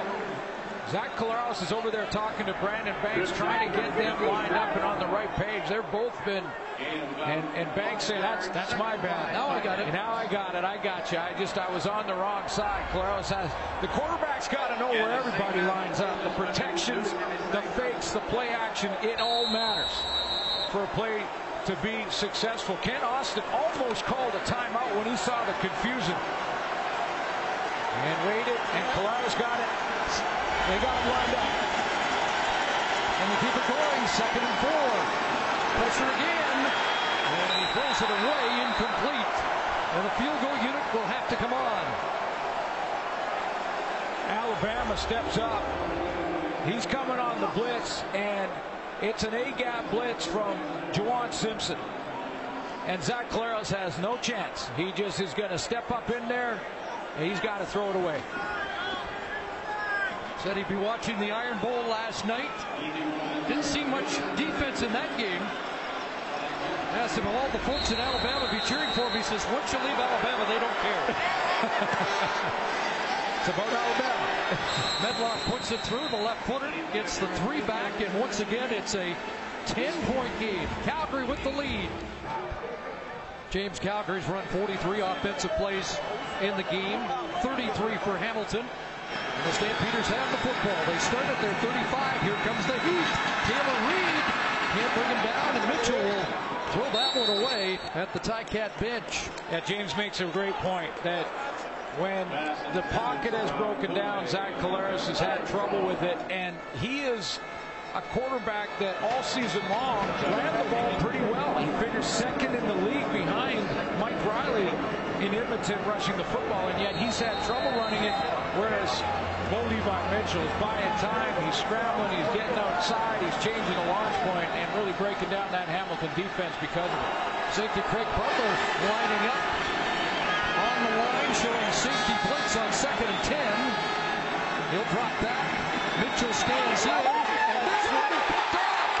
Delvin Breaux has the interception, his second in as many weeks, and the Ticats will take over at the Calgary 50-yard line. For the most part, Dave Dickinson and Mitchell have avoided the matchups with Delvin Breaux. They've stayed away from him. They've moved Eric Rogers around. They put him in different matchups where he's been on Brandon Stewart a little bit.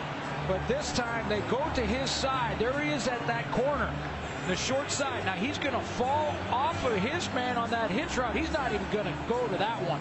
He's just reading the quarterback. One of the most intelligent guys.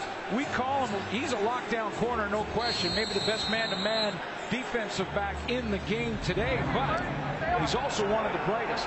Sees the game well. Get out there, everybody back home, baby. I love y'all. Toby earlier in the week, he was up at 5 a.m. in the film room. What a story he is, a broken neck in high school. Never played college. Fantuz a catch. Down to the 40 for Andy Fantuz, and close to a Ticat first down. You heard the guys talk about trying to get some vertical passing game going here for the Hamilton offense. Well, one way to do that is with double moves. The only problem with it is you need time for receivers to run double moves. So Tommy Condell, the offensive coordinator, if he wants to try and run some of those curl and goes or out and ups, he needs to get protection from his guys up front. Just sent in the speed guys, and a little cluster formation in behind Caleros. 2nd and short. They send up 4, but Caleros plunging for a first down. One of the guys that can maybe kickstart that vertical game and run some of those double moves is Andy Fantuz, who has had tremendous Grey Cup experience. 20 catches in his 4 Grey Cup games for 279 yards. Been over 60 yards in every game. Of course, was the outstanding top Canadian in 07 when he last won the Grey Cup with the Saskatchewan Roughriders. He wants to snap this losing streak. 3 in a row. 2 catches tonight, missed 5 games this year with a hamstring problem. Just getting back up to full speed. First down. And Caleros going to roll out. Gets a block from Prime, but still has to get outside. Holmes and Sinkfield. Does he make the catch? Not sure he got a foot down. Trying to sell it. And they're going to rule incomplete.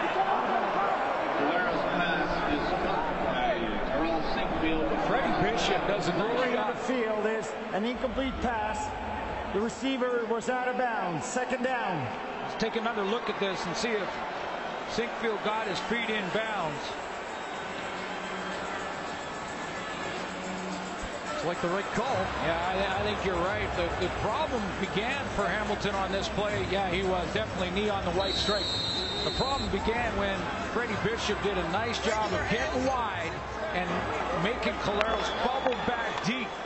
That play was made by Freddie Bishop. So 2nd and 10. In Medlock range at the moment. Short drop. Bouncing around and now delivers. And he's got Fantuz again. Inside the 30-yard line. 14 for Andy Fantuz. Rich Stubler trying to mix things up. Junior Turner right in the middle of your screen is the only defensive lineman on this set. As Coach LaPolice mentioned on the break there, he said these are some defenses we haven't seen all year from Rich Stubler, trying to mix things up. Now Caleros buys some time, works it around to get to 10 Fantuz and move the chains. 4 Grey Cup rings for one of the best in the business. See what he's got here. 1st and 10 Ticats. Pressure off the edge. Ball thrown. Caught. Fantuz. Brought down in some traffic. And is down to the 18-yard line. Well, this time Rich Stubler loads it up. It's on the line of scrimmage. And he's going to send him And Collaros has to continue to retreat. He has to retreat. There's Andy Fantus, comes in, looks like he's going to get in protection. Then he's the screen man. Collaros, trouble getting it to him with Brandon Smith lurking nearby. So the third trip to the score zone, they had a field goal blocked, and isn't that a big play in a 10-point game here in the fourth quarter? And a field goal, so 0 for 2 in touchdown production. Second down, Grigsby bounces outside. He turned on the dime, and he'll move the chains. What a cut. What a cut by Nick Grigsby. I mean, it looked like he was going down on his own. He defied gravity a little bit here. Needs a break because of it. I mean, watch him break his spat to get to the outside. He's in behind Zach Collaros, and foul. This is a nice cut there outside of Sean Lemon.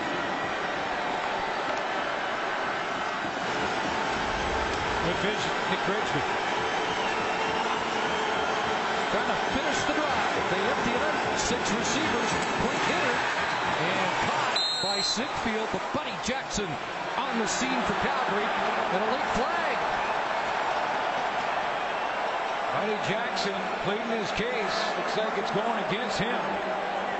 Is that one of a guy excited that he made the play, and they're going to call him for unsportsmanlike?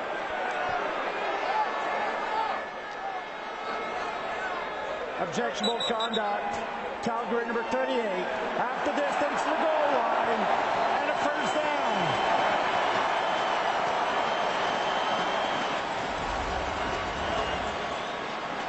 Let's take a look. Tackle in the open field. Everything looks fine to this point.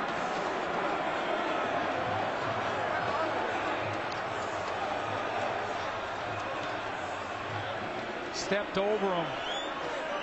You know, I think if Buddy Jackson doesn't look down at Terrell Sinkfield, he probably doesn't get the taunting call. But borderline.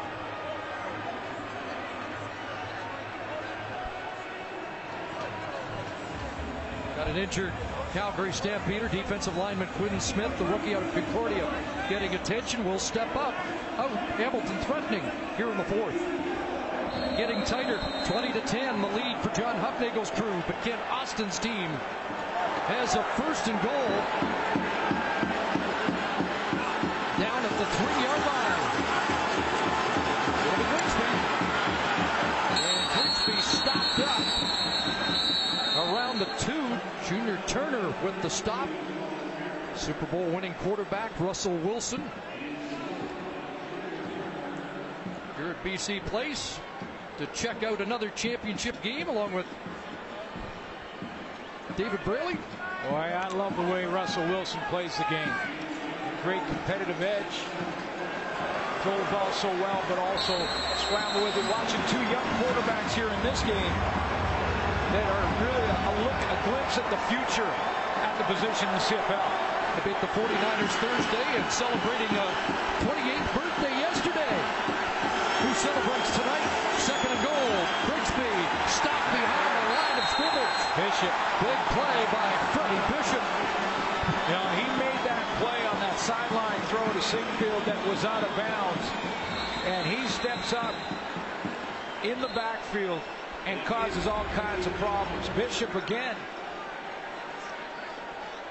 Guy who didn't play last week in the Western Final.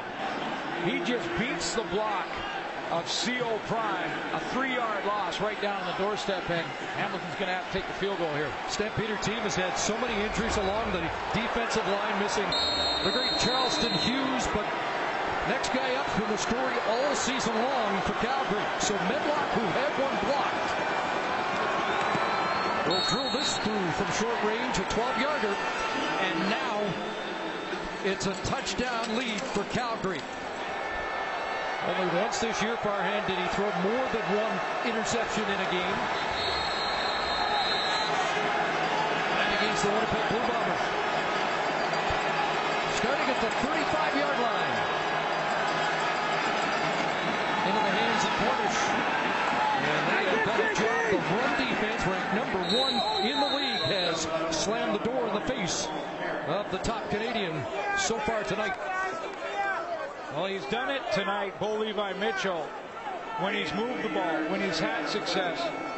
Basically outside of the pocket and extending plays. Did that for 220 yards in the first half. In this second half, Hamilton has kept him bottled up a little bit more. And that has got them back in this football game. Ted Laurent just limped off the field for the Ticats. 2nd and 7. 3-man rush. Mitchell over the middle. Oh, let's go! Eric Rogers looked like the intended target, but in double coverage, as Craig Butler was over there to help out Delvin Breaux. This is another change for the Hamilton Tiger Cats in this second half. And John Climby at halftime talked about coordinators and making adjustments. The Hamilton Tiger Cats are going to go with 3 pass rushers and go with just that 3-man pressure and drop everybody else out, making Bo Levi Mitchell be perfect down the field with the football. He wasn't in that case, and for Calgary's got to punt it. Again, it's Rene Paredes to kick. Pretty good one. Real good. Over the shoulder catch by Bates. 58-yard punt to Bates. Bringing it back. Up over the 40. Bounced out. And hit by Paredes at the end of the play. And the Ticat bench looking for a flag. 4:12 to go. Are you kidding? And here comes what they're playing for.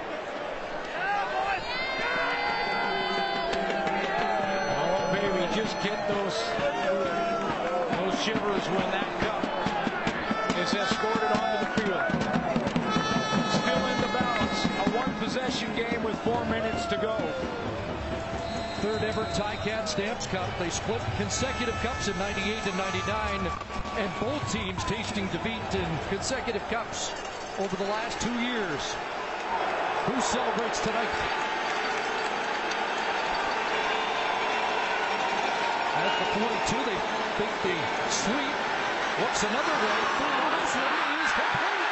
It's Luke Tasker, dragged down by Jamar Wall, but into Calgary territory at the Stampeder 47. Nice block by Tim O'Neill, and he's going to work to get a throwing lane for his quarterback and Tasker, who's going to keep working. This play does not work on time, and that's where he's supposed to get the ball about 5-6 yards ago. But he keeps working across the middle, and Rich Stubler knows it. They had him. Caleras bounced around and found Tasker. 6 catches for Tasker, 60 yards in the game. Again, the fake to Briggs, they come back the other way. And it's Madhu to run. Mayo right there to drag him down, short gain. University of Cincinnati was a first-team All-Big East quarterback. Zach Caleras is having a good second half. He's buying himself some time now. He had to retreat there to get a few yards on first down. He's moving around, and that throw to Luke Tasker stepped up in the pocket, found a throwing lane. We are watching a little bit of the future at the quarterback position with 2 good ones. Real good ones. I think we may see this rivalry for a few years. 12 for 14, 117 in the second half for Zach Caleras. Facing a big one here, 2nd and 6. Here comes the heat. Down the way quickly. Splits the knee and down to the 24. Lin J. Shell saves a touchdown, but Bakari Grant has a big Hamilton first down.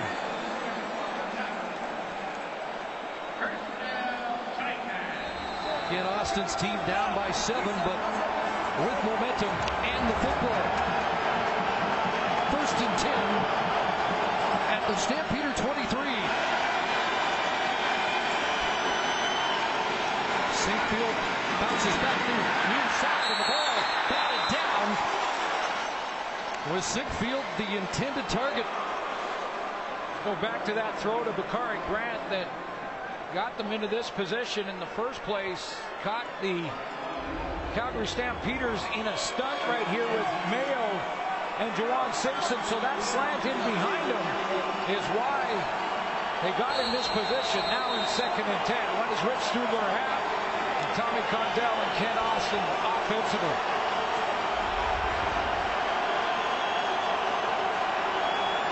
Or the chess match really becomes interesting.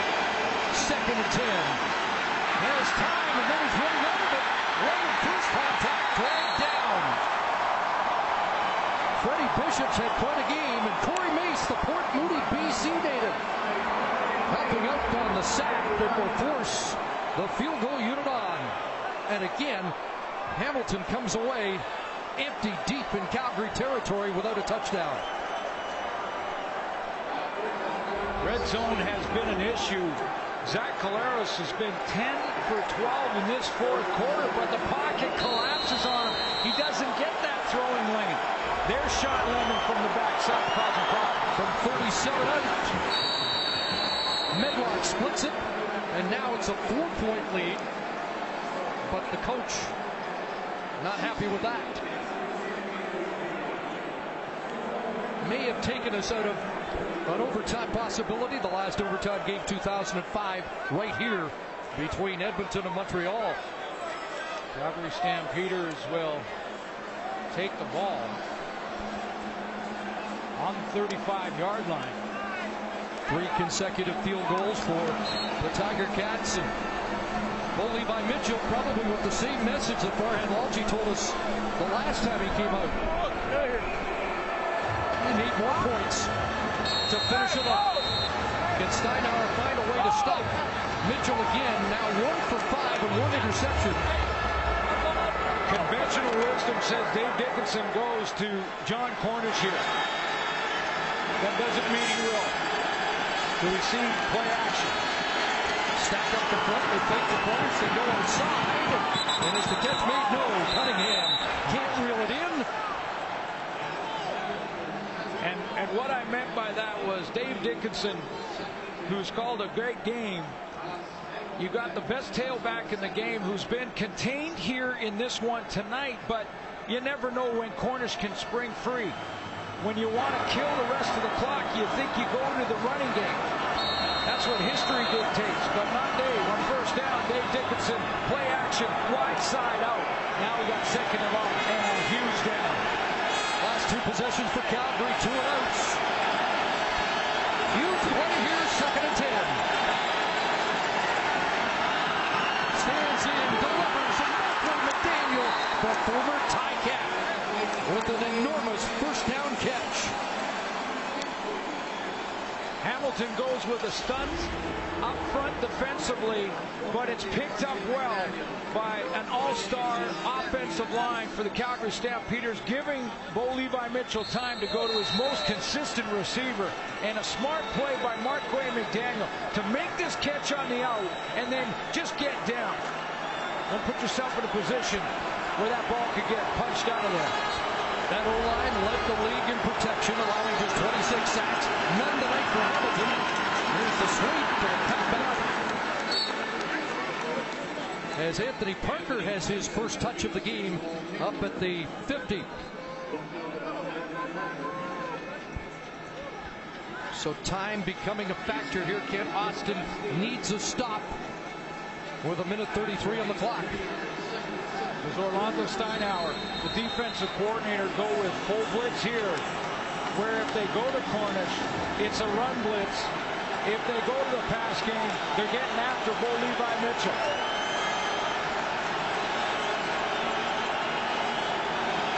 Here they come, 2nd and 7, and the throw is caught by McDaniel, but short of the first down. And the Ticats get the job done. They bring the heat, and Steinauer calls the blitz from the linebackers and Simone Lawrence. They're going to bring up the safety, but he's going to bail out into coverage on Nick Lewis. That's Craig Butler. He'll drop out, but it's full pressure, forcing a quick throw from Mitchell. That pulls Marquay McDaniel back, short of first down territory, and Hamilton will get the ball back. They drop 2 deep. Sinkfield and Banks. Would you send pressure against a guy who doesn't punt much? I put it in the hands of my returner. There it is, a short boot. There's the hop into the hands of Banks. Down the wide side. Flag down. Brandon Banks turns the corner. And he may score. Back in. Banks are down. With this count. Doesn't look like it. And some of the Ticats back there deflated know that there's no reason to celebrate.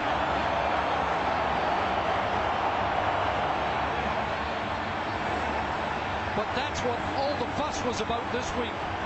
Put it in the hands of that man right there, and he can't believe it.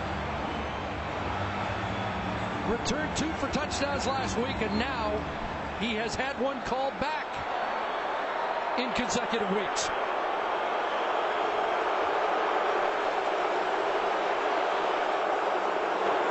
During the return, illegal block. Hamilton, number 44, 10-yard penalty. First down.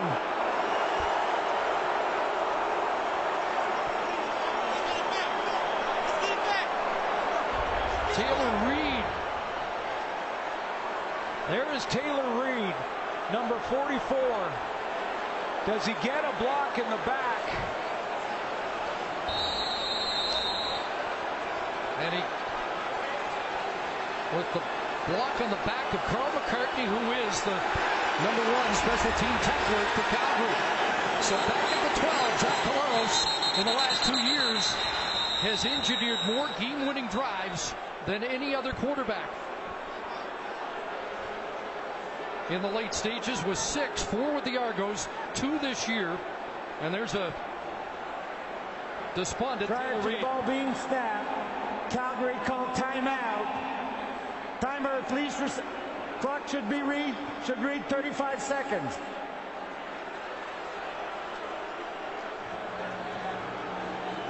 Deepest start of the game for Hamilton. And they are 98 yards away from where they have to be. Take another look.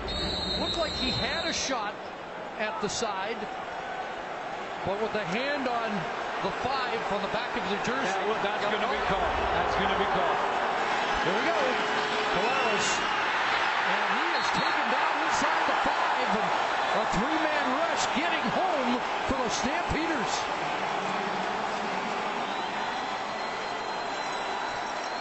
Third sack of the game, and the leading sack man for the Stamps this year. Chops one up. That 3-man timeout. Hamilton. That 3-man pressure by Calgary collapsed the pocket to a point where Collaros couldn't see 2 wide open receivers out to the right that had about 30 yards of running room. One was Nick Grigsby, one was Samuel Jaguar, and those 3-man front defensive linemen just crushed the pocket on Collaros. Brandon Banks on the bench.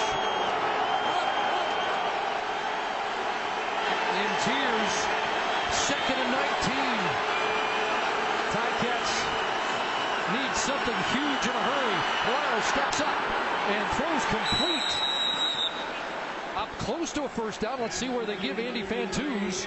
Had to get to the 22. And it looks like they've got it. So a little hope still with a couple dozen seconds remaining. The key in these 24 seconds is for Collaros to get outside so he can let his receivers get down the field.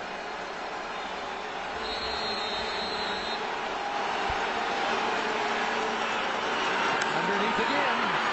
Fantuz brought down at the 32. I wonder if we're going to see Brandon Banks again. Wouldn't he be the guy you want him on the field right now? Is there enough in the tank? Give him one of those underneath throws and see what he can do in open field. Well, if there's a guy as fast as Banks, it's Sinkfield. See if he gets the ball. And the pass is caught by Grant. So one more play, and they're now 56 yards away. It comes down to one last gasp for the Ticats. And it looks like Brandon Banks will remain on the bench for this last play. They got to throw it up and hope for a miracle or a penalty by the Calgary Stampeders.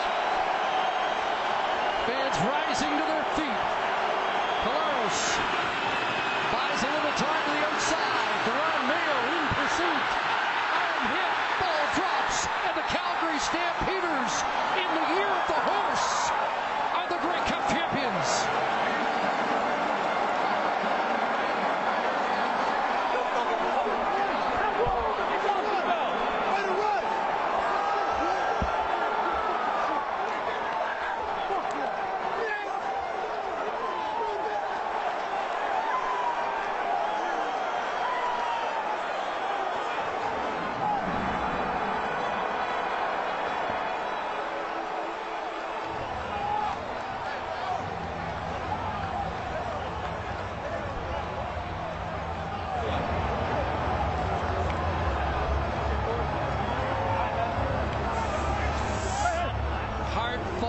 and down to the end.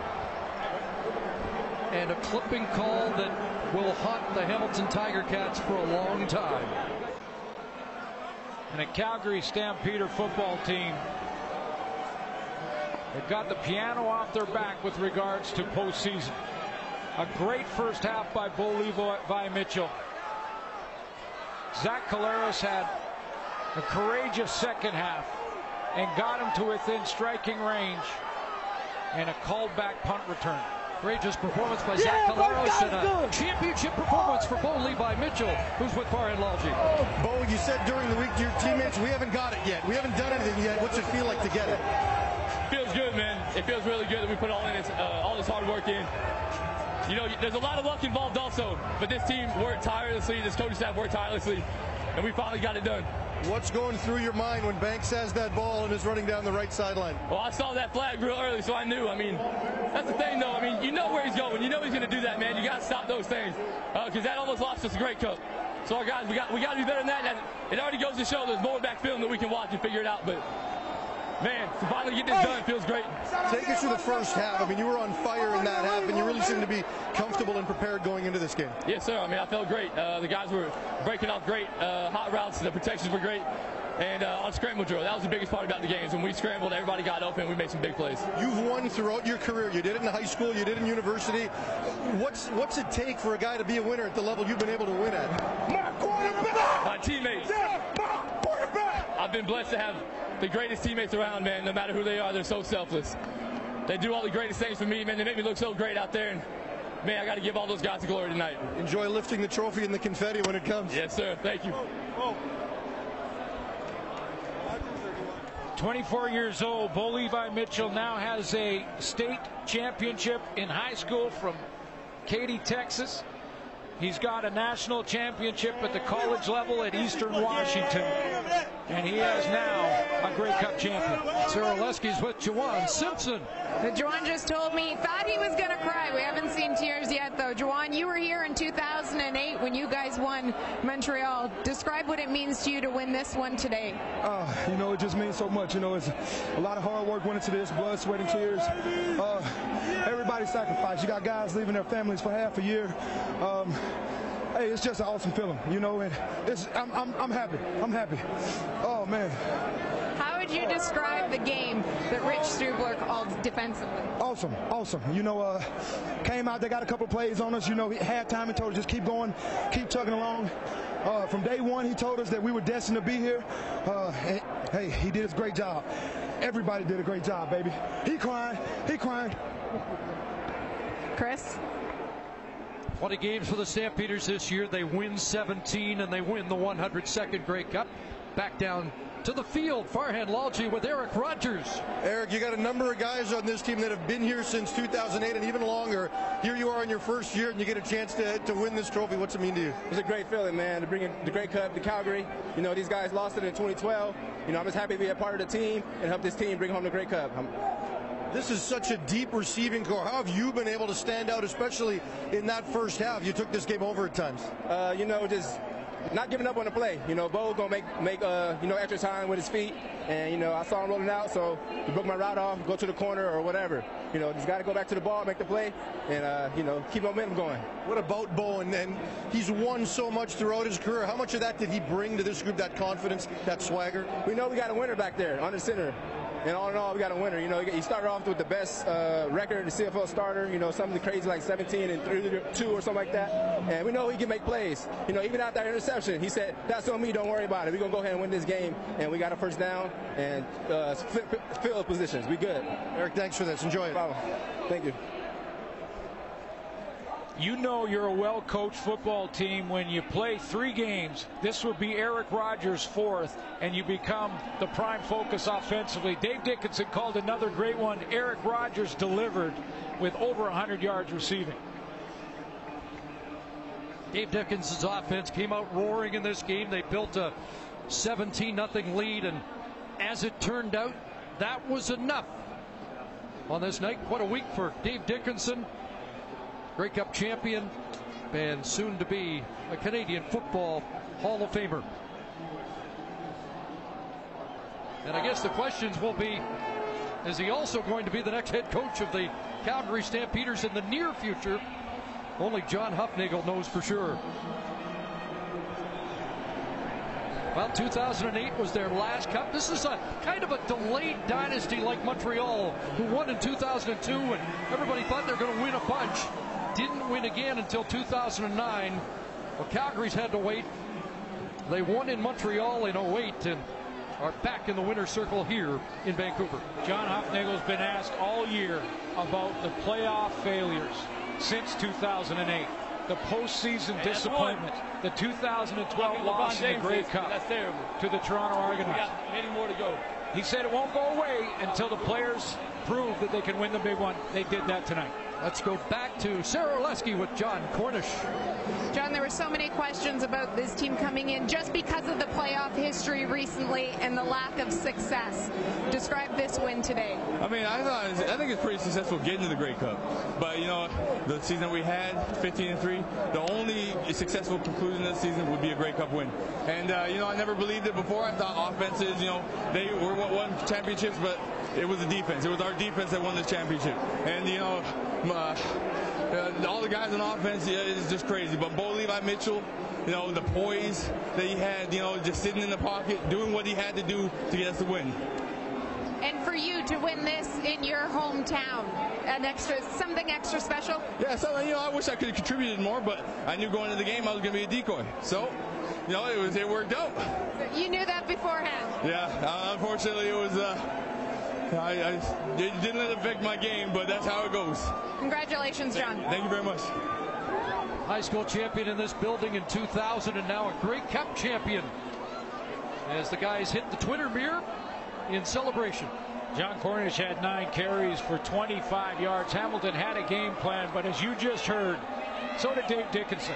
Used him as a decoy and put this game in the hands of a proven winner at every level of football in Bo Levi Mitchell. He delivered big time in the first half, survived the second a little bit. Nice adjustments by Hamilton.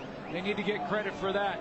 Mitchell had just 19 yards rushing, but I think he ran about 100 as he scrambled to get his receivers open. I mean, I wish I could contribute more. But I mean, that's how it goes. Hey, when you're the best back, people are going to walk up and, you know, send 8 guys. But that's fine. Do that. We're ready for that.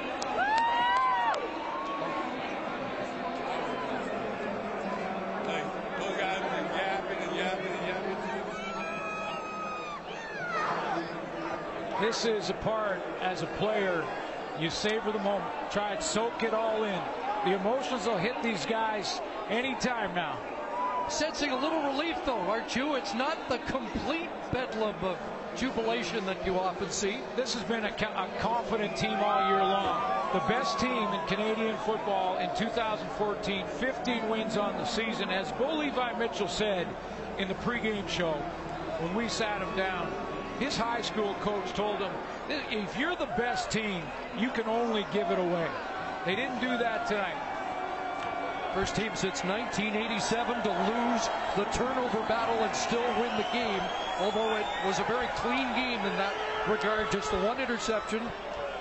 And it was a low penalty game, but again, the one penalty is going to be talked about that negated a Brandon Banks touchdown return late for the Ticats.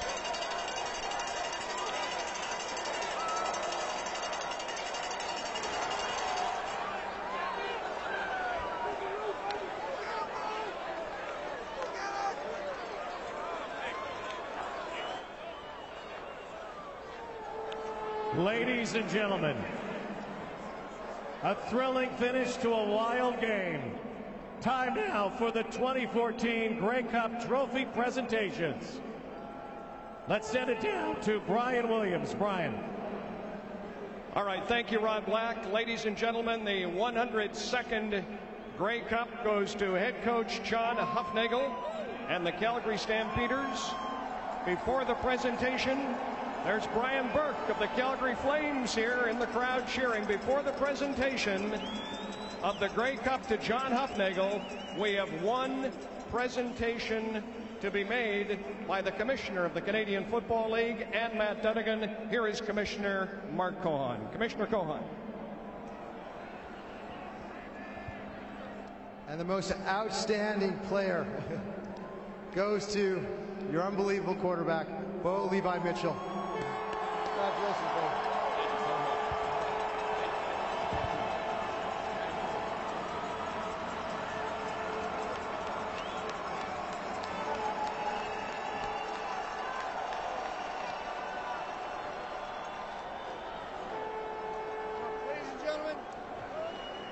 Ladies and gentlemen, this is the kid's first appearance here in a Grey Cup.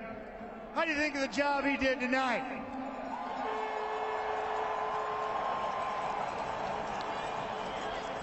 I have the pleasure of talking to Bo throughout the offseason, and I know how hard this young man worked, and I know how hard and the sacrifices that all the Stampeders went through over this past season. And to be led by a young man, Bo Levi Mitchell, has had success at the high school level championships, at the college level championships, and now the first time participating in the Grey Cup, he's got his first pro championship. Bo, how's that feel? Tell everybody about it.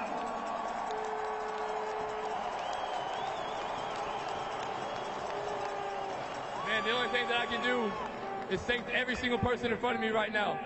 Every single person here, the players, the fans, the coaches, the staff, everybody. This one right here, this one's for Calgary right here. This is for Calgary.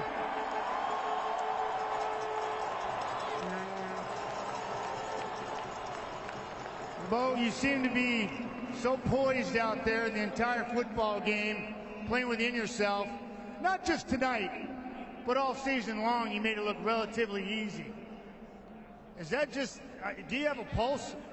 Do you have a pulse? I mean, how do you make it look so easy? Man, those guys around me, man, my entire O-line, they give me all day. My receivers, man, you saw the plays they made tonight. One of those guys should be up here right now, man. I cannot do enough without these guys. My defense holding them nonstop. I can't do anything but speak about you guys. It's all you right here. It's that team effort, baby. I got the best teammates in the entire world.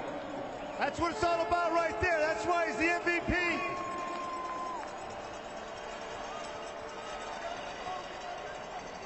Ladies and gentlemen, Matt Dunnigan with the most valuable player, Calgary quarterback Bo Levi Mitchell. It is now time to present the 102nd Grey Cup. Commissioner Cohan, you're retiring soon. You're doing it for one final time. It's all yours as you present the Grey Cup to head coach John Hufnagel. Thank you, Brian.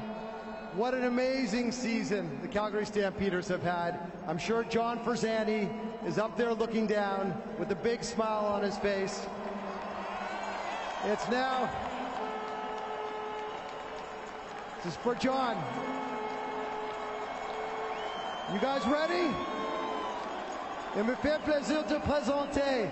It is my pleasure to present the 102nd Grey Cup to the Calgary Stampeders